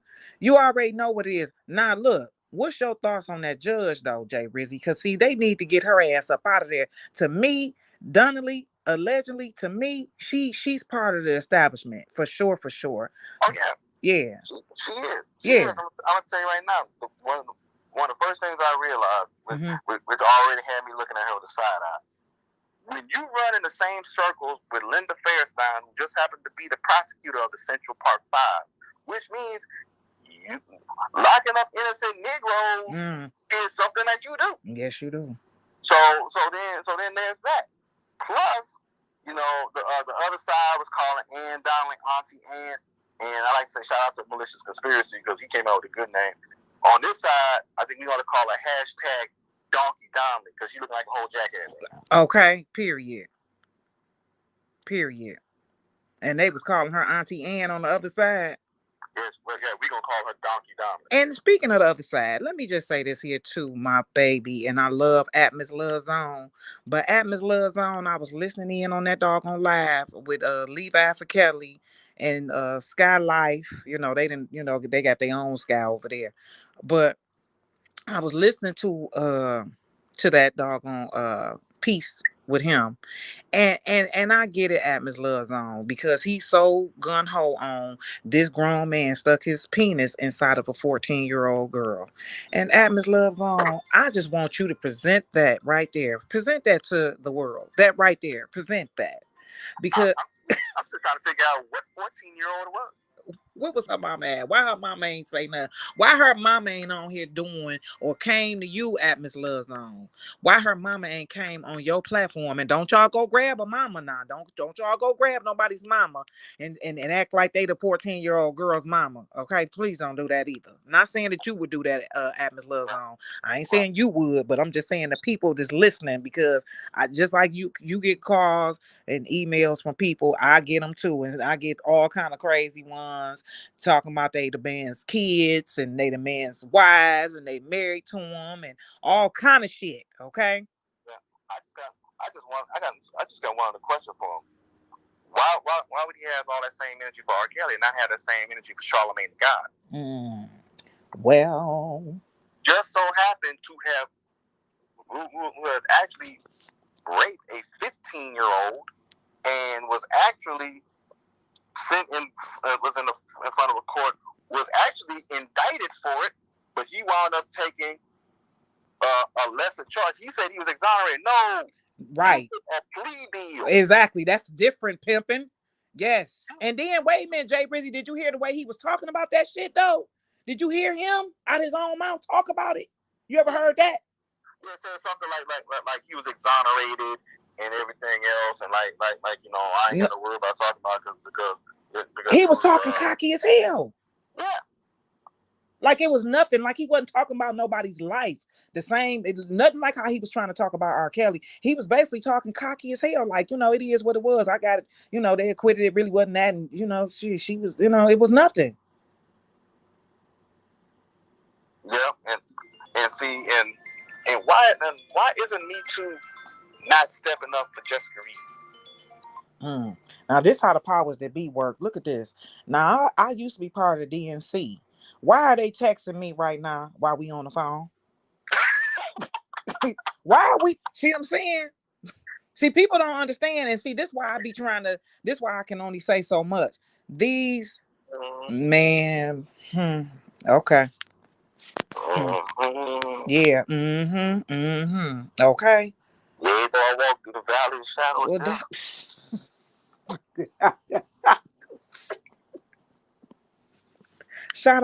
Shout out to you, Tony G. Thank you, my baby. Okay. When I tell you, Jay Rizzy, people don't understand the magnitude of this thing right here. They just think it's a bunch of people on here jumping up and down, screaming and hollering. No way. This shit get real in the field. Yeah, it's very weird. It's very real. I mean, when if you really think about it long, I've been telling people about it, even when I'm not on YouTube or not online or anything like that. You people I run into, I said, the truth is out there if you're willing to look for it. I blew some people away. When I was hanging out with my boy Reggie, when I told him, he said, man, this whole thing was crazy because I told him about the motion. I was on various videos and whatnot, pulling up various lives popped up when I was hanging out with him because we were watching All-Star Weekend last night. He was like, man, this is unbelievable, man. I mean, and then he went back to what I said, and he said, man, when you showed me that movie Ricochet, dog, you messed me up with that. You messed me up. I was like, and he said, I kept trying to ask myself, he said, how can a movie that came out 30 years ago be the exact mirror image of a man's real life situation now? Wow. How's that possible? They don't believe the shit. They don't believe. Look, Jay Rizzy, somebody said Dr. Oz is running for Senate in Pennsylvania. Get a load of that. And who actually got his conviction overturned in Pennsylvania? Bill Cosby. Whoa, Jay Rizzy, I am too done with this. I'm too done. Bill Cosby did. And who do we got on our team right now? Jennifer Bonjean. Jennifer Bonjean. Oh my goodness, look at this. What they say, somebody said the progressives are running the Democratic Party. Oh my goodness. Pennsylvania, huh? Well, y'all, you said I kept the faith for my guy Kills. It became overwhelming as hell. He's innocent. But yeah, salute to that man that called in over there. Okay. And that's another thing too. Robert Keller. Robert Keller was on there. Then there was another guy. He had a country, he was sound like he was from the South. Okay, he sounded a little Southern. I don't know who he was, but I like what his standpoint. And I just want to see, and people like Robert Keller, I don't understand why do they tag along with this R. Kelly trail. It's like a lot of people just tag along just so they can have an outcome later. But I believe that outcome later gonna really cause you to backpedal. You know, that's very interesting, SkkyZone. But I'm gonna pose another question. Mm-hmm. Once this shit hits the fan, in regards to everything, because they said that Jennifer Bonjean exposed manipulation of evidence and parenting gone wrong. That was according to another blogger that I think was Tracy Viewpoint Tracy, whatever the case may be. Forgive me if I'm mentioning the wrong name, the name of the page wrong. But, that's okay. But she was talking about that in regards to that. So, what's it going to look like in the eye? How bad is this going to look on Black America if this comes out that all this ain't true? Man, it's going to make us look bad. Yeah, it's going to make us look bad because you still going to have a whole bunch of ignorant Black folks that's still going to be saying the same thing like they saying about Bill Cosby. Bill Cosby is a molester. Michael Jackson. You know, you still going to have those people. And see, but the only thing going to be different, though, with R. Kelly. R. Kelly ain't gonna be playing that bullshit. Y'all think y'all gonna be cracking jokes and shit, making these little R. Kelly jokes and all that. He gonna put all you motherfuckers, y'all better get all y'all little dumb shit out now. Get back on get like what Scarface said, to my lawyer so good, you'll be playing, you'll be working in Alaska, so just warn. Right. Exactly. You see what I'm saying? Wait a minute, somebody said Dr. Oz got Oprah ass too for trying to help his campaign. He told her, but get out, don't need your help. And that's true. Yeah, he been quit messing with her ass. And that's another thing. Oprah been pushing these other people to get on and everything else. And now all of a sudden when they got where they want to be, they don't need it no more. Well, yeah, they don't, after they get done with you, after you do the assignment, see. And see, she Cynthia and Gail to do that lynching, okay? She didn't want to, she gonna want to be there once everything prevails. That's when Oprah gonna want to do her talking. She sent her underdog in to do this here damn garbage right here. You know what I'm saying? But soon as the government, soon as Bonjean, I've been calling her Bojine, but Bonjean, a couple of times I've been called her Bojine, but no disrespect. Yeah. So my question is, how many times is Gayle King gonna have to cock her wig to the side and try to and try to get in front of that TV and try to struggle for an apology on R. Kelly, which we really don't need, because he can just go ahead and sue CBS and Gayle King collectively and separately if he chose to. Yes, because y'all been dragging this man, not them per se, but just this whole machine, in the words of Tardy K. Y'all been dragging this shit out of this man for so long. And he been a doggone money train for a lot of people. As you just pointed out today about this here case that happened several years ago. And that was an altercation on the goddamn basketball. So they just people in it's amazing that this man still even got love for the culture, for real. Because niggas didn't people done did this boy dirty. That ain't did him dirty. And I was like, and see, now I probably would have believed he was guilty too if it wasn't for the fact that my brother and his wife went to the concert and I wanted to go, or the fact that those Baltimore accusers said R. Kelly sexually assaulted them in Baltimore when he was on tour with LL in 1995, which I knew was a damn lie because that tour didn't start to the spring in '96, and I was there at that tour on my birthday. So I already knew. I'm like, okay, all the lies all the stories y'all putting out is in exact contradictory to when I was at all those events. If I wasn't there, my family was there. And if my family wasn't there, my friends were there. And then to top it all off, you want to go ahead and bring all this stuff up. Demetra Smith out here lying, and then Lisa Van Allen regurgitating the same lies that Demetra Smith said, which makes you a liar by association also. And first off, you shouldn't have nothing to say, period, sis. Didn't you get clemency, and didn't you take a what's the name? What's that term called when you yeah, when you it's clemency. When you give your testimony up for your freedom. That's what the fuck she got granted. Yeah, Yeah. and what's the part that that her testimony in that first trial was dismissed because it found like she was lying. I don't know if she took the fifth. I know Jim Derogatis took the fifth. Oh yeah, Jim Derogatis did, and he claimed he took the fifth because of his daughter. But no, he ain't take no trial because he ain't take no fifth because of his daughter. Because like I told people before, I said you can't trust a dude that looks like a cross between Fat Bastard from Austin Powers and Jabba the Hutt from Return of the Jedi. that motherfucker, man, he don't, man, we don't even, that man, that's who is the top of the chain for the lawsuits, is him. Because he been antagonizing RKelly since the beginning of his career. Since the beginning. Yeah. Yeah. Anytime, any negative piece of press that come out against RKelly, he's always in the wings somewhere. And here's another thing too. You stated earlier that they so-called took this marriage certificate to Vibe magazine.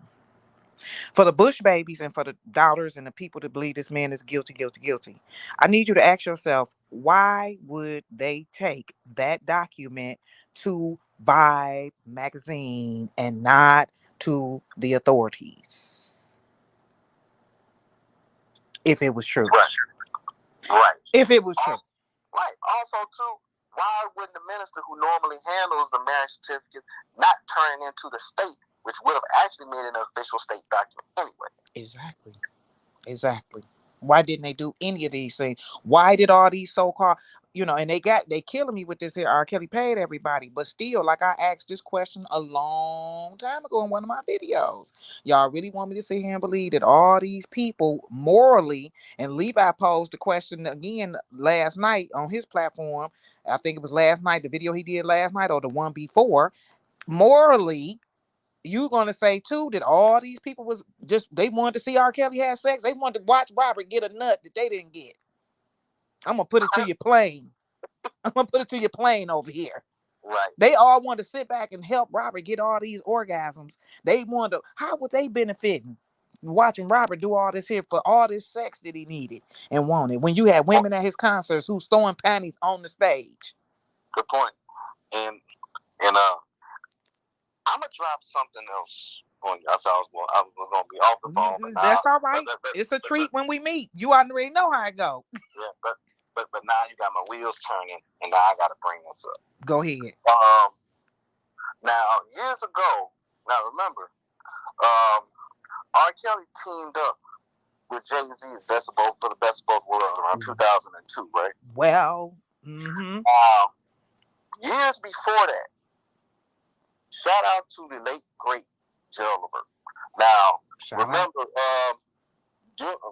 during the mid-90s, when my LSG was supposed to come out, well, LSG did come out, but he was on BET when Travis Smiley had that show on BET called BET Tonight, and Gerald was on that. I think Gerald was on there with his father Eddie. Gerald was asked by Travis, how did LSG come about? The first thing out of Gerald's mouth was he said, we asked RKelly to join, and he was down and wanted to do it, but his label wouldn't let him do it. Now, ask yourself this question. Why would a label allow him to team up with Jay-Z in 2002, collaborate with him, but not allow him to collaborate with Gerald Levert, Keith Sweat, and Johnny Gill, three of the cornerstones of R&B music at that time during the mid to late 90s?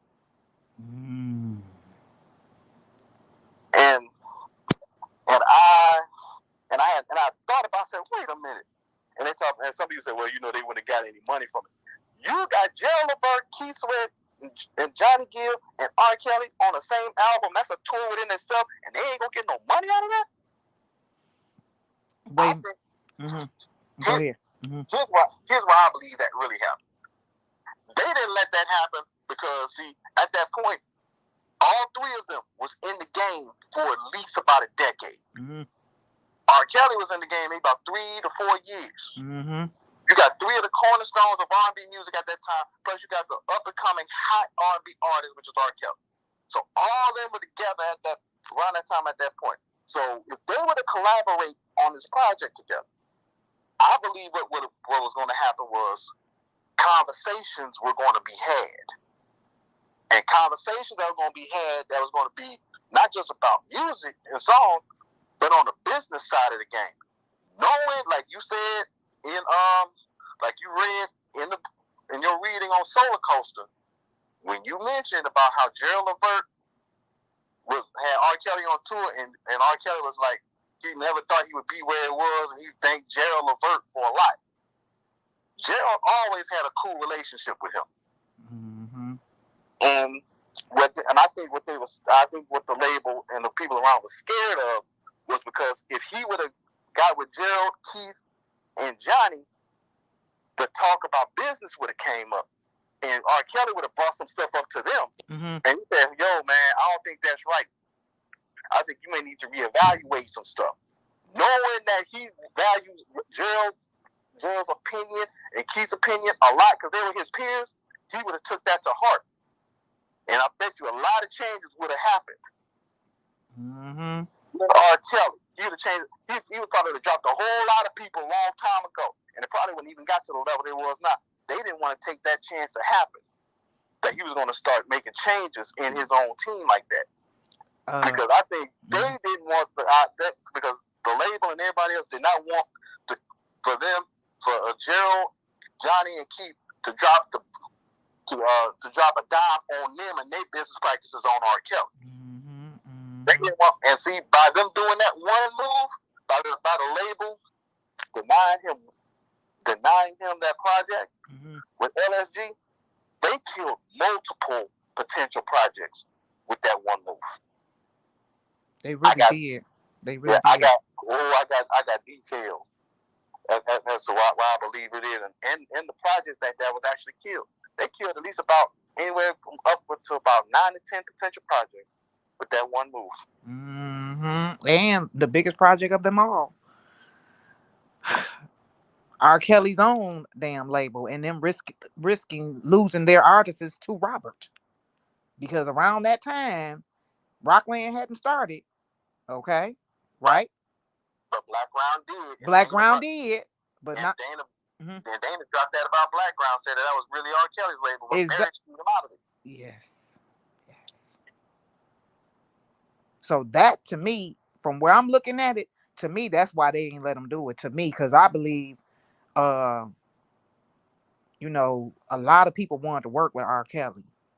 A lot of artists, and a lot of them did. Of course, we know a lot of them did. A whole lot did. But I'm saying a whole lot more than that, right? And I believe them labels played like you saying. But I believe the play was mainly because they didn't want to lose their artist to the man. I believe they was playing him same way. While you was talking, all I thought about was Death Row. I ain't gonna hold you up. To me, this sound, you know what I'm saying? We seen that same play go down in Death Row. Yeah. And how ironically that now Snoop was able to acquire Death Row Records. Do you hear me, Jay Rizzy? Do you hear me? Yeah. Loud and clear. Yeah. Loud and clear. And we know, look, okay, somebody said, what they say, go back here. Here we go. She said, she had not went to the concert before little stuff went on right before they started with him.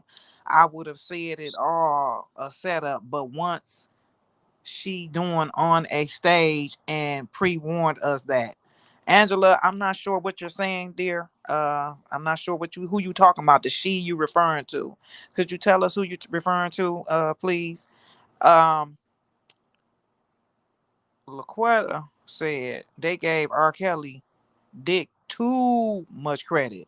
Damn, he's a hell of a man, but gosh, he can't have sex that much as they claim. He got to work, eat, sleep. you know, and live his life normally. They want to make it out like this man just was sex. Right. So my question to you: if he's such a such a how can I put it, sex hoarder? I guess that'll probably be a word. Sex hoarder. How can he be such a sex hoarder and at the same time write for as many artists as he did? Right. Including himself. Including himself.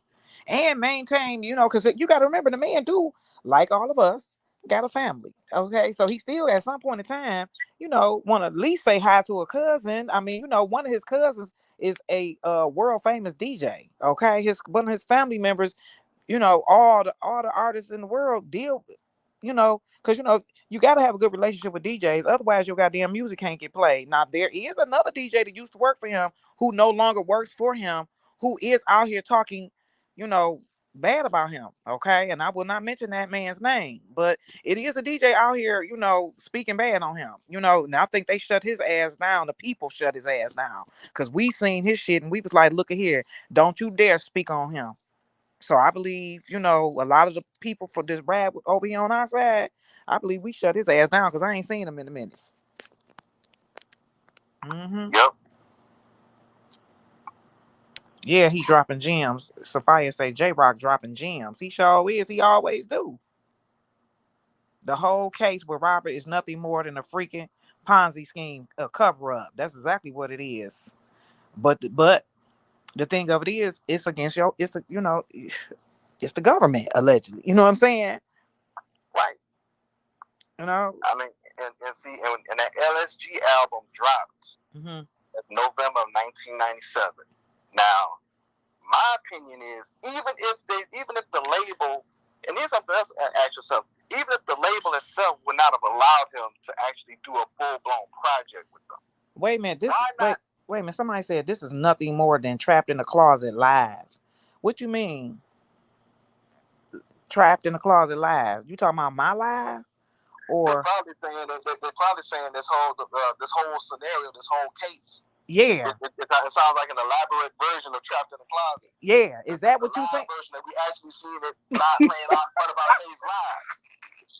And if that's what that person means, then that person is 100% on point. Yeah, that person. If that's what you mean to Angela, is that what you mean to Angela? That's what you saying? Because if that's what you saying, I'm definitely going to be in agreement with her, because some of these here people that come in my comment section talking they mess, they are the ones that's trapped in that closet. We're not trapped in this motherfucker. Because they the ones only can think limit. I say they trapped in the closet because their minds will not allow them to go beyond that fucking closet. You see what I'm saying? So we ain't trapped. She said yes. She said yes, actually. That's what she's saying. Oh, I know it.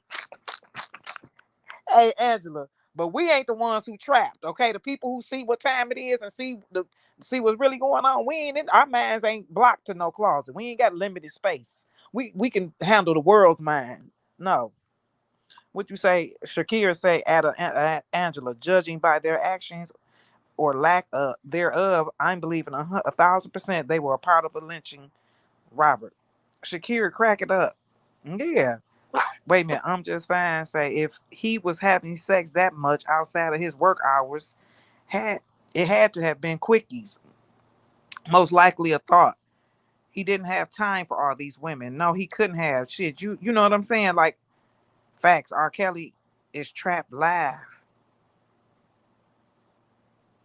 Free R. Kelly. Yeah. But Jay Rizzy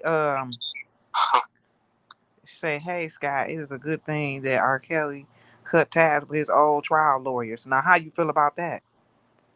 How do I feel about it?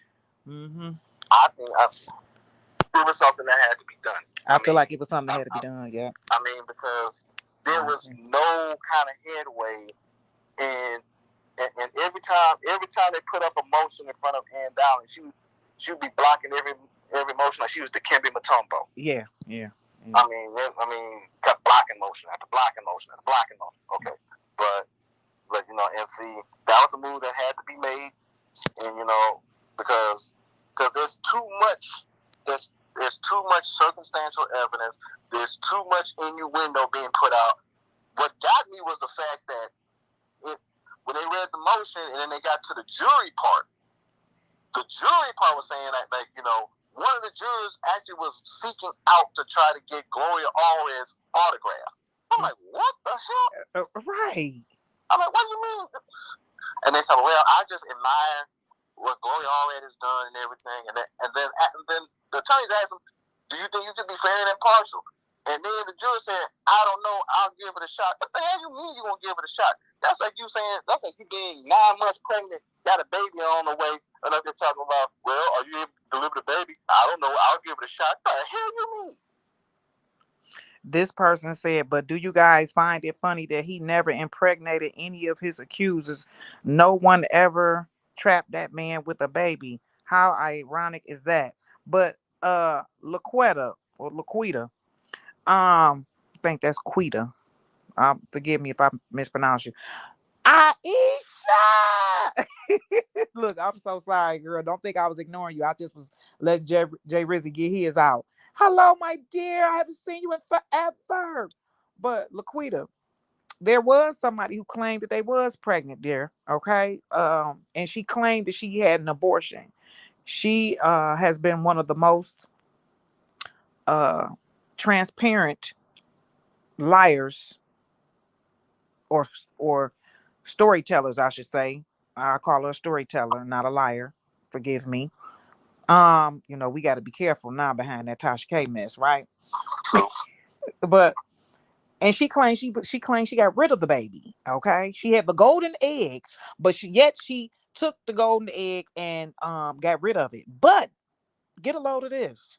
She then went and got pregnant by some other man and allowed that baby to be around Robert.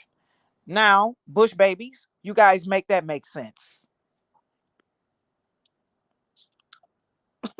Why would you?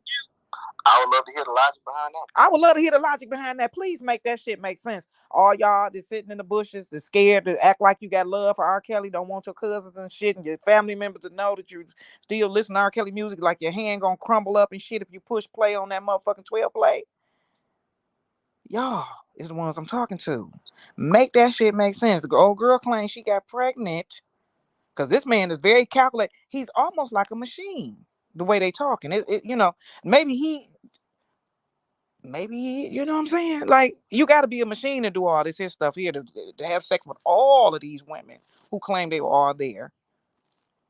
While Gail up there asking his ass that dumb shit, all of these women can't be lying. And I can't remember who was that on somebody platform. They was like, well, Gail, I got a question for you. And it might have been, I can't remember who it was, but they was like, Gail, all these years we've been hearing about you and Oprah sleeping together. Is all them lies? Because ain't them rumors been out about Oprah and Gail having sex together for years? Oh yeah. Them rumors have been out, and I can tell you this, I got an aunt who lives in Chicago. Mm-hmm. She can't stand Oprah. Ooh. She can't stand Oprah. She can't stand Gail either. Mm. She knew the story. She told me about the story that she heard about with Oprah and Gail. It said that evidently Gail in her first marriage was having problems with her husband, and then I think they were trying to. I don't know if they were. I think she said they were trying to reconcile, maybe work things out, whatever the case may be. Oprah stepped in and gave Gail $1 million off the rip. Sure did. Now, what woman do you know gonna give your woman $1 million and really don't and really don't disclose it to you like that? Well. And at that point, that was when that marriage took a turn for the worse. Now, I don't know if Gail's husband was creeping out after that or before that. Now, if that would have happened and he started creeping around after, that would have made a lot of sense. Now I thought, well, he stepped out on me. Was that before or after Oprah gave you all that money? Right. It was after. It was, you know what I'm saying? She got, like you say, she got her divorce, and then Oprah blessed her with $1 million. Uh-huh. But she probably already gave her money before the divorce even happened. But where do they do that at, though? If this ain't your woman. Uh-huh. Where the hell do they do that at, Oprah? You done put, and then Gail kids is Oprah's God kids and all of that. You done put all them kids through college. You done did all that for them kids, Oprah. But you and Gail ain't sleeping together. You doing a whole lot for a good friend.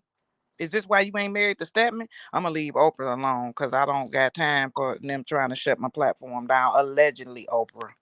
Right, but I'll Allegedly. tell you this one thing. My homeboy brought this up when we was hanging out yesterday. He brought this up. We said when I showed him that picture of Oprah and Gail on that yacht with David Geffen, and they were the only black people on that yacht. Now, David Geffen. Now it's been widely reported that David Geffen had a long-standing beef with Michael Jackson for a long time. And David Geffen, you see, David Geffen, I think some people say, now this is rumor that David Geffen was trying to hit on Michael Jackson. Wow. And Mike wasn't having none of it. So now ever since then, he supposedly had a vendetta against Mike. I can believe that shit. Ooh. And the funny part about it is Oprah and Gail were on that man's yacht. Oprah went at Mike.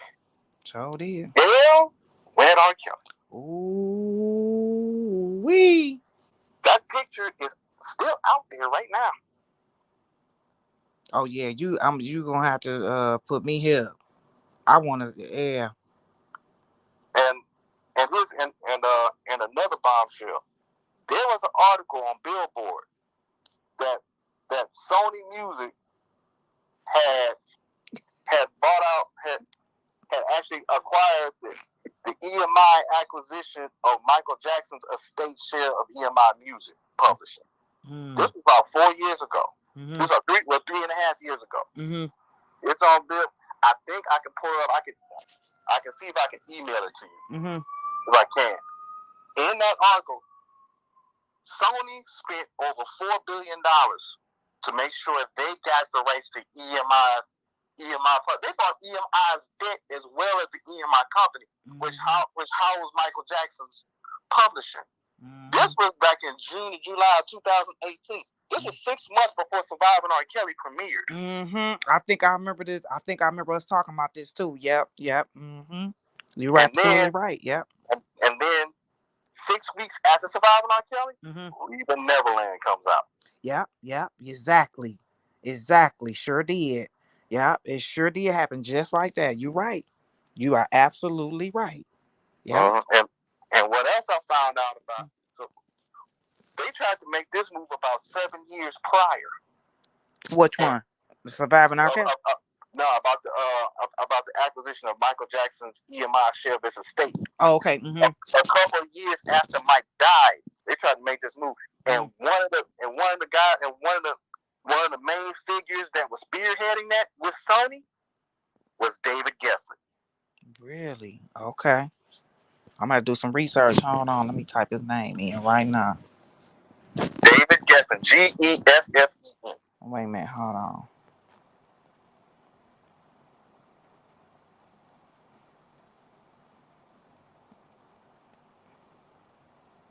Oh, yep, I see his name right here. Because he got a record label called Geffen Records back in the day.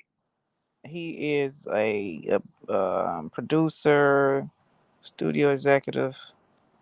Salem Records in 1971 with Elliot Roberts. That name seemed familiar. Geffen Records in 1980. Right. His. Let me see what he's in. Let's see here. Hold on. Let's see what he did. Some of the stuff he did. Oh, wow.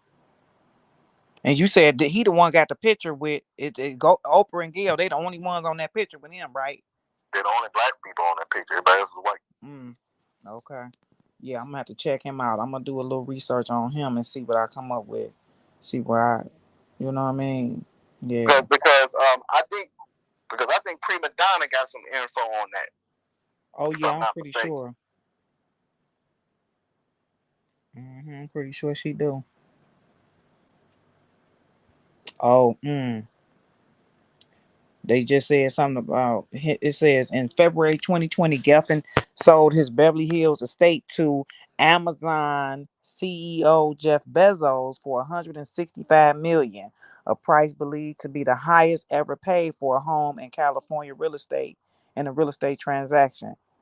He also purchased somebody Casey Weiserman's Beverly Hills estate for 68 million. Casey Weiserman, ain't that the man from American little white guy? Mm-hmm. Oh my god. Okay, he got a yacht. Let's see, I'll have to look over there because once I get the dog dulging in, I'll be over there stuck. Let me get out of that for a minute. Oh, SkkyZone. Hmm. I found it. I'm glad I wrote this down. Mm-hmm.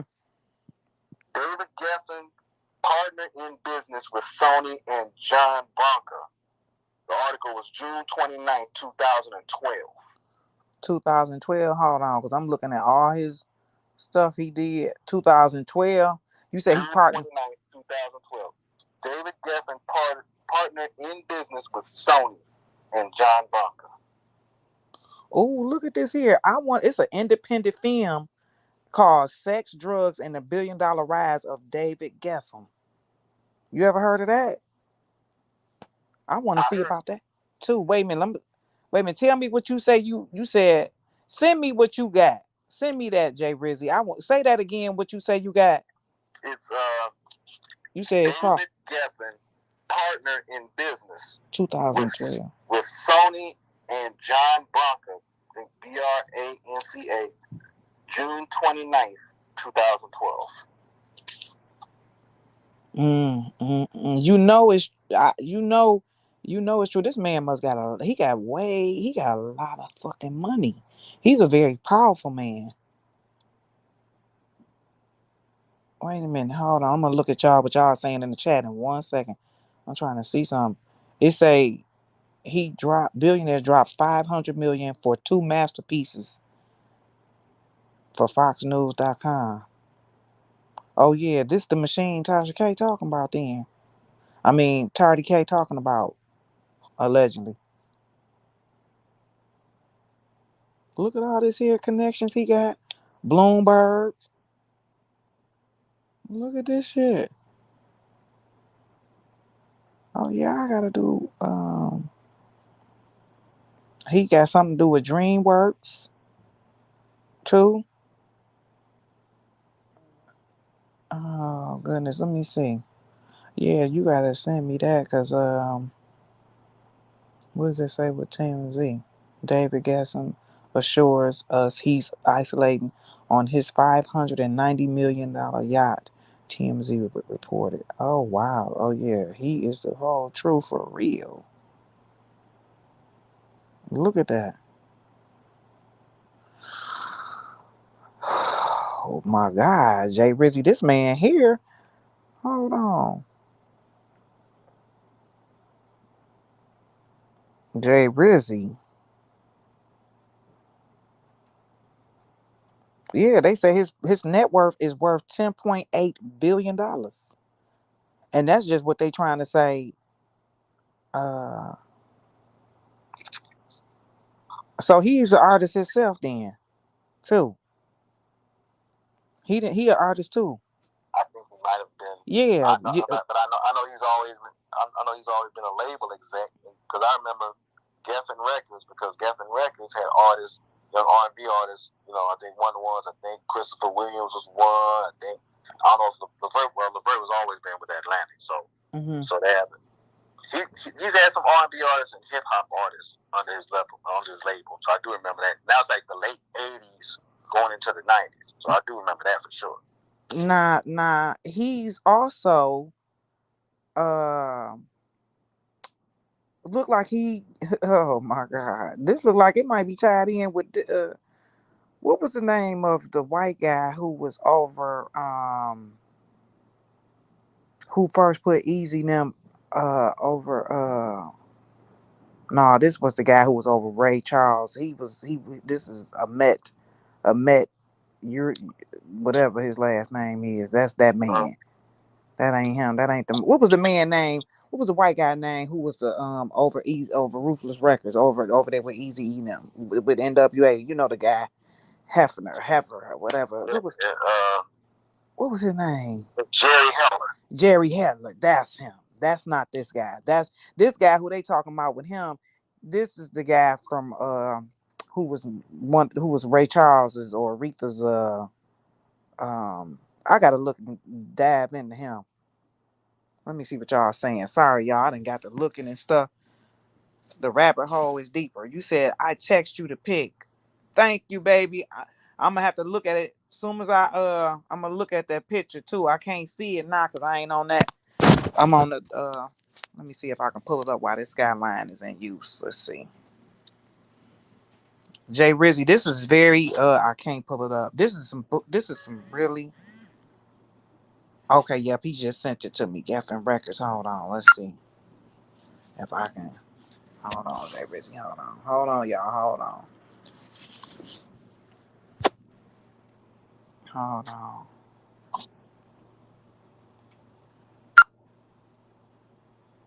Okay, what y'all saying now? I'm back. You said, well, they own black folks. Well, they own black folks. Oh, y'all going back and forth. You said, let me see what this say. Interscope. He part of Interscope. Uh, Interscope. Ain't that Interscope is a parent company of Death Row Records. Right. That's what I'm trying to say. I'm just like, wait a minute. This is tying in with them. That's why when I was doing that little bit of reading there, that's what I was trying to make out. Whoa, wait a damn minute here. Over the years since its conception, the label has signed. Now I remember that the CEO or the person over Interscope Records was Jimmy Iovine. Right. Wow. Ooh. Okay. Mm. Okay. Now this is really the rabbit hole definitely is getting thicker because all the people who was in the Super Bowl. OMG. Yeah, what you just sent me. Yeah. Okay. I'm gonna stop right there. Jay Rizzy. Yeah, this is very ooh wee. Let me see something. Yeah, he on here with Michael Jackson right there. There goes some pictures of him with Michael Jackson right here. Can you email those to me? I sure can. It's yep, these some pictures with him, Michael Jackson, Madonna. There you go, right here. Ooh, the picture with him and Oprah. And wait a minute. Wait a minute. Who is this here? I know this ain't Tamara Hall on here with them. No, this an old picture. Hold on. Wait a minute. I done seen this lady before. I done seen her before, Jay Rizzy. This lady that's on here, this other black lady that's on here with them. It says, everyone jealous of David Geffen. Oh, that's that lady who married to the white. She's got a white husband. And he's a reporter. This is it's Oprah. It's a David Geffen with Daryl Roth, Oprah Winfrey. And why they keep saying his name twice? It is only one man on here. Right. And they said Gayle King. They said Gayle King. Huh? Go ahead. Oh, no, okay. Go ahead, Scott. Oh, I see Gayle trying to pick her. Jay Rizzy. I gotta put this picture up. She trying to pick her head through there. You see this thing on picture? You ever seen this one? I'm about to send it. I'm gonna send it to you. She trying to peek her head through here. I gotta take my camera. I gotta let y'all see this picture. Y'all gotta see it. Hold on. Yeah, show it. Yeah, I'm about to show it. Hold on. Let me see, cause I'm doing this here from. Hold on. Damn it. How do I? Let me see something, y'all. Cause hey, I gotta figure out how to work it. Hold on. Here we go. Here we go. Right there. Wait. Damn it. How do I turn this goddamn camera around? Wait. Y'all see my head. Damn it. How do I turn my camera around? I'm gonna have to just turn this around so y'all can see it. Hold on, wait.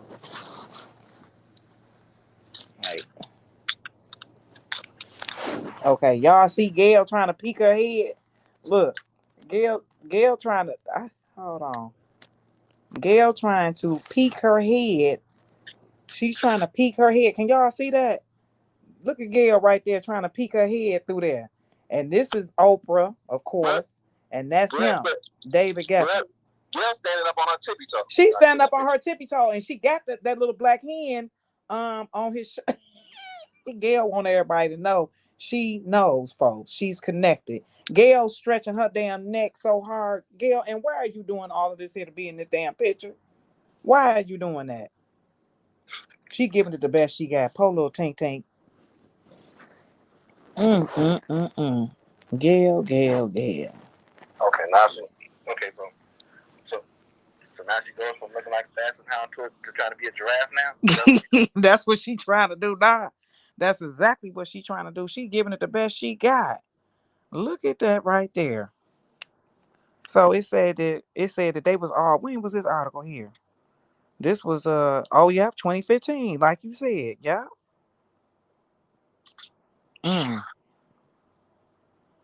This was before. This was what, September? That was September 2015. Yep. And that probably was after the yacht picture that was taken. And then so let's go over the series of events. Boom. So they are hanging out. Gail and David Geffen, Oprah. Right. Boom. From there, we go from there to the Huffington Post, right? Yeah. Because they was on that yacht before 2015. So then you go to the Huffington Post, which happened 2015. So yeah. Yeah. Right on that. Yeah, that's all within the same. This was an orchestrated fucking hit.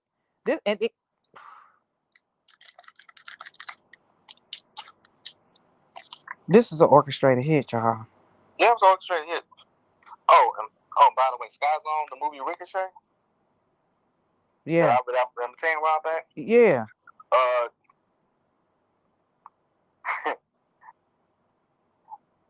What? If I drop this bombshell, you might really lose it. What? The director of the movie Ricochet just so happened to have done work directing movies for the Lifetime Network.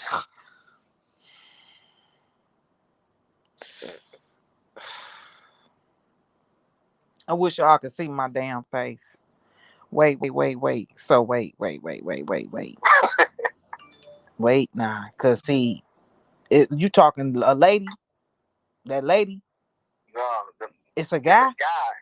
His name is Russell Mulcahy. Russell. He directed the Russell Mulcahy. I think he's from Australia. He directed the movie Ricochet that came out in 1991. That had a very similar. I'm not gonna say very similar.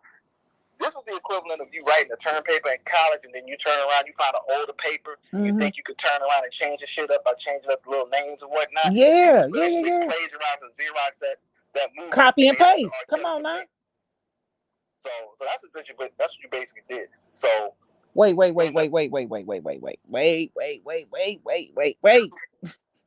a minute now. You ought to see me trying to hold both of these goddamn phones in one hand.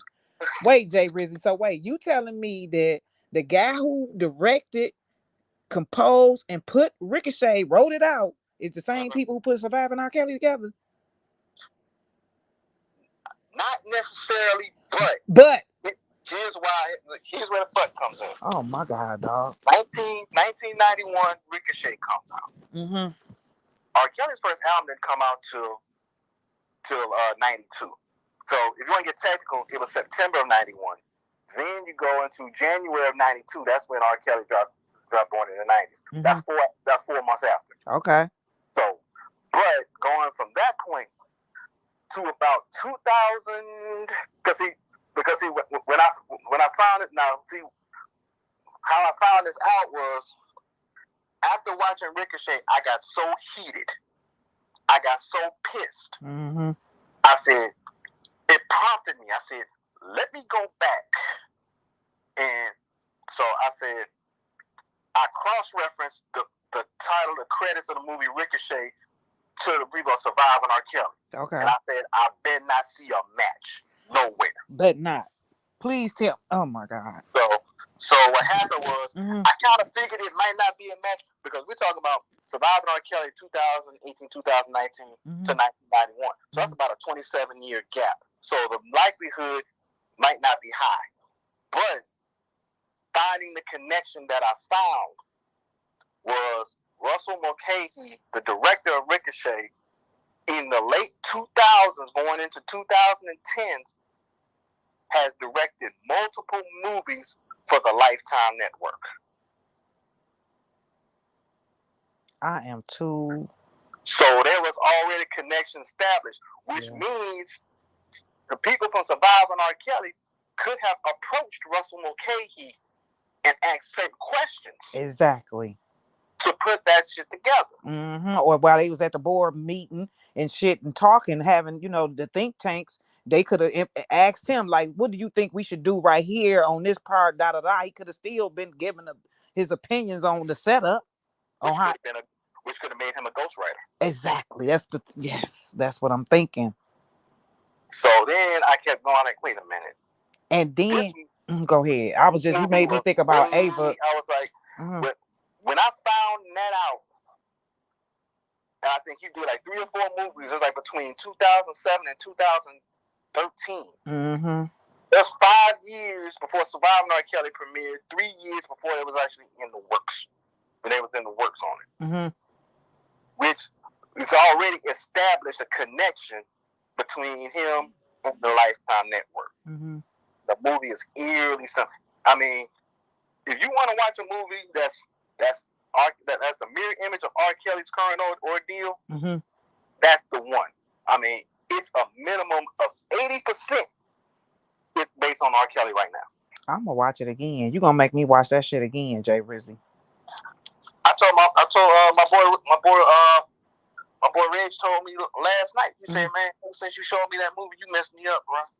Yeah, me too. When I told you, because see, you had been saying this for a long time, and I was like, you know what, Jay Rizzy, I'm gonna get to it, and I was like, I'm gonna see it, I'm gonna watch it, but then, trying to research other stuff, trying to put stuff together, I ain't realized I had did so many damn videos until I started taking them down. I'm like, God damn, I did cover a lot of shit, but I never covered or felt nowhere near nothing like this. But now that you bringing this shit to the forefront, it's definitely making a whole lot of sense. And then dig this, Ava DuVernay, why they just gave that her for a job? Lifetime just gave her a job. She about to start writing all of their, what she did for Surviving R. Kelly. She about to start doing that for a whole lot of people, as far as that network. Not like documentaries, or docuseries or whatnot. But for the network, they hired her now.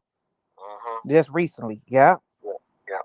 The same woman who said she knew about the rumors of Harvey Weinstein, but said she was still a fan, but had no smoke for her. Had no smoke for her. Isn't it amazing? Yep. But you telling me that the man that wrote this doggone movie, who mirrors R. Kelly's situation right now, it was part of the doggone Surviving R. Kelly. It's a good possibility. It's a good possibility because he was part of the Lifetime Network, Lifetime Movie Network. Bonjing. That's all I can say. If there is any validity there, this is a whole mistrial. I'm sorry. This is a mistrial, and again, a fucking witch hunt. This was a calculated hit. My point exactly. I can't even. I wish you could see her. I wish I could turn the camera on right now, but I will get banned from YouTube if you could see. I can't even see the chat. I could just mention what the chat. I ain't even looked at the chat in so long. They probably like, this woman ain't saying nothing, because I got 2 phones in my hand sitting on top of each other, and my head is over here. I just can't believe this shit. I mean, I can't believe it because we done seen this happen culturally with our people for the longest. I mean, they did the same thing to Billie Holiday. They set her ass up too. You know what I'm saying? From Sam Cooke on down. Like, this is just, man, dog. But SkkyZone, here's the killer.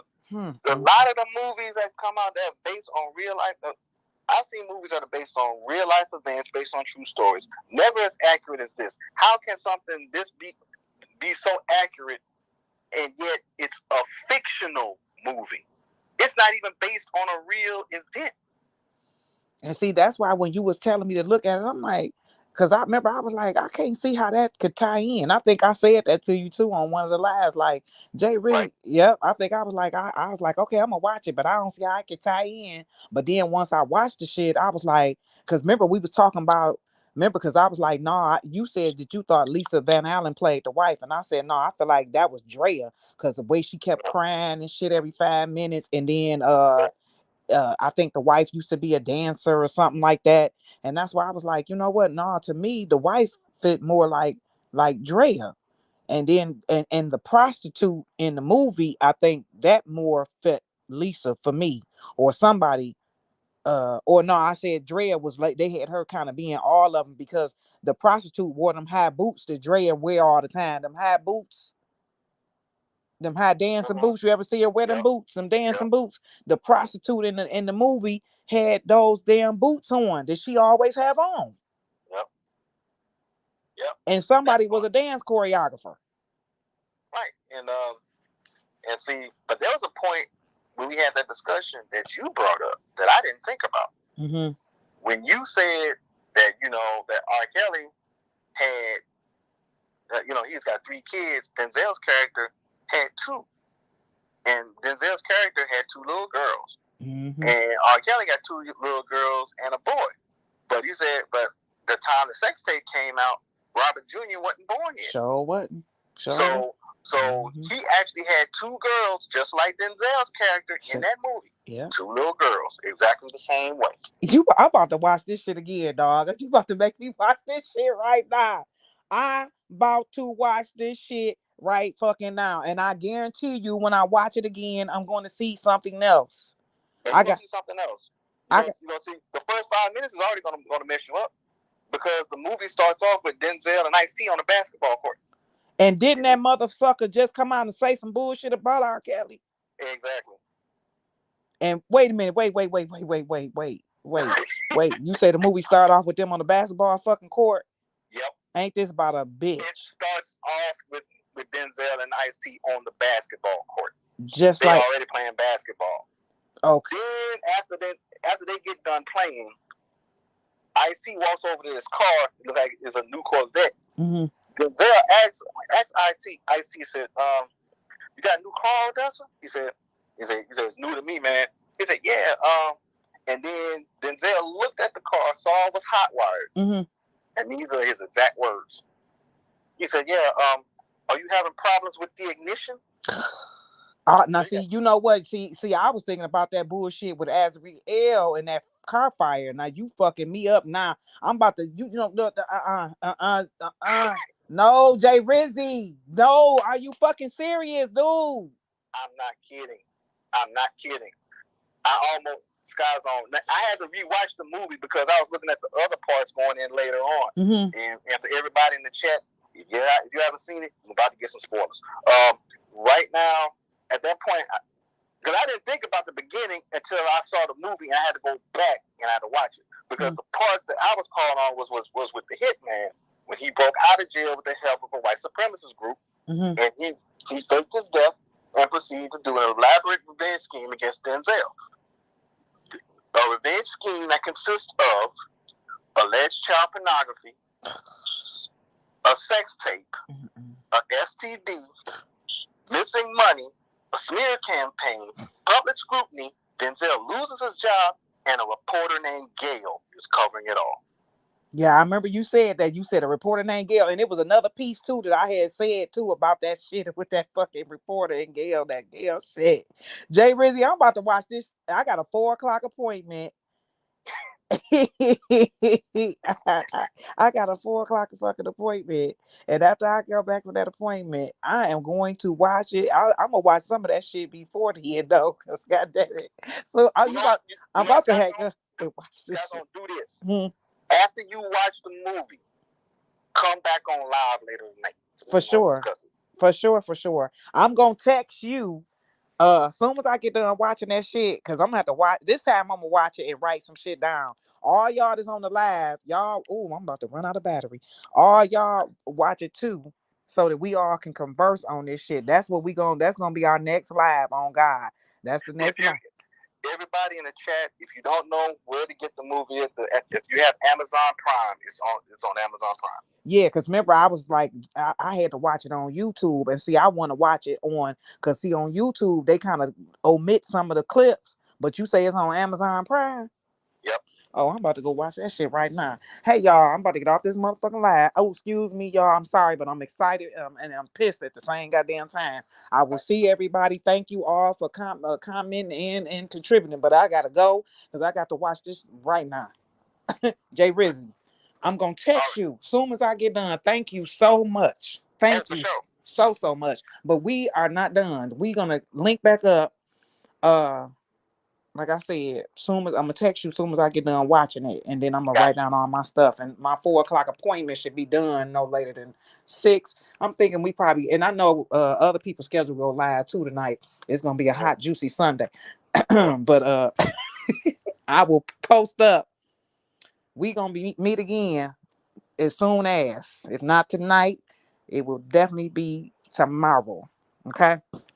Oh, so let me text me because I might be working, but I want to be sure because I know I work like 8 to 5 on tomorrow Central Time tomorrow. So if you're able to do it, if it can't be today, if you can do it like around maybe 7 o'clock your time or whatever the case may be tomorrow. Okay. I will definitely be off. Oh, okay. Because I want to be full. I want to be fully. I want my attention to be fully invested in this because I promise you, everybody who have never seen this movie and the details that we talk about right now, their mind gonna be blown.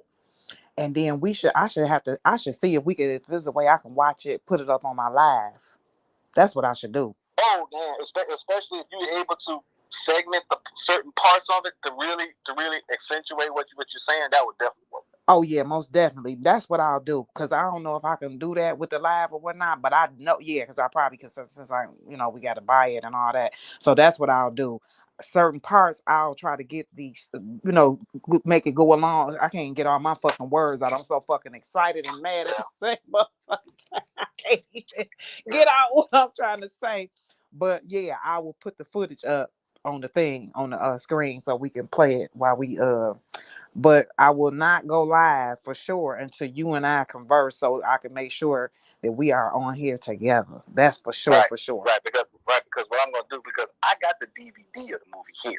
Okay. So even when you got your part, and if you're not able to pull up anything, I can go right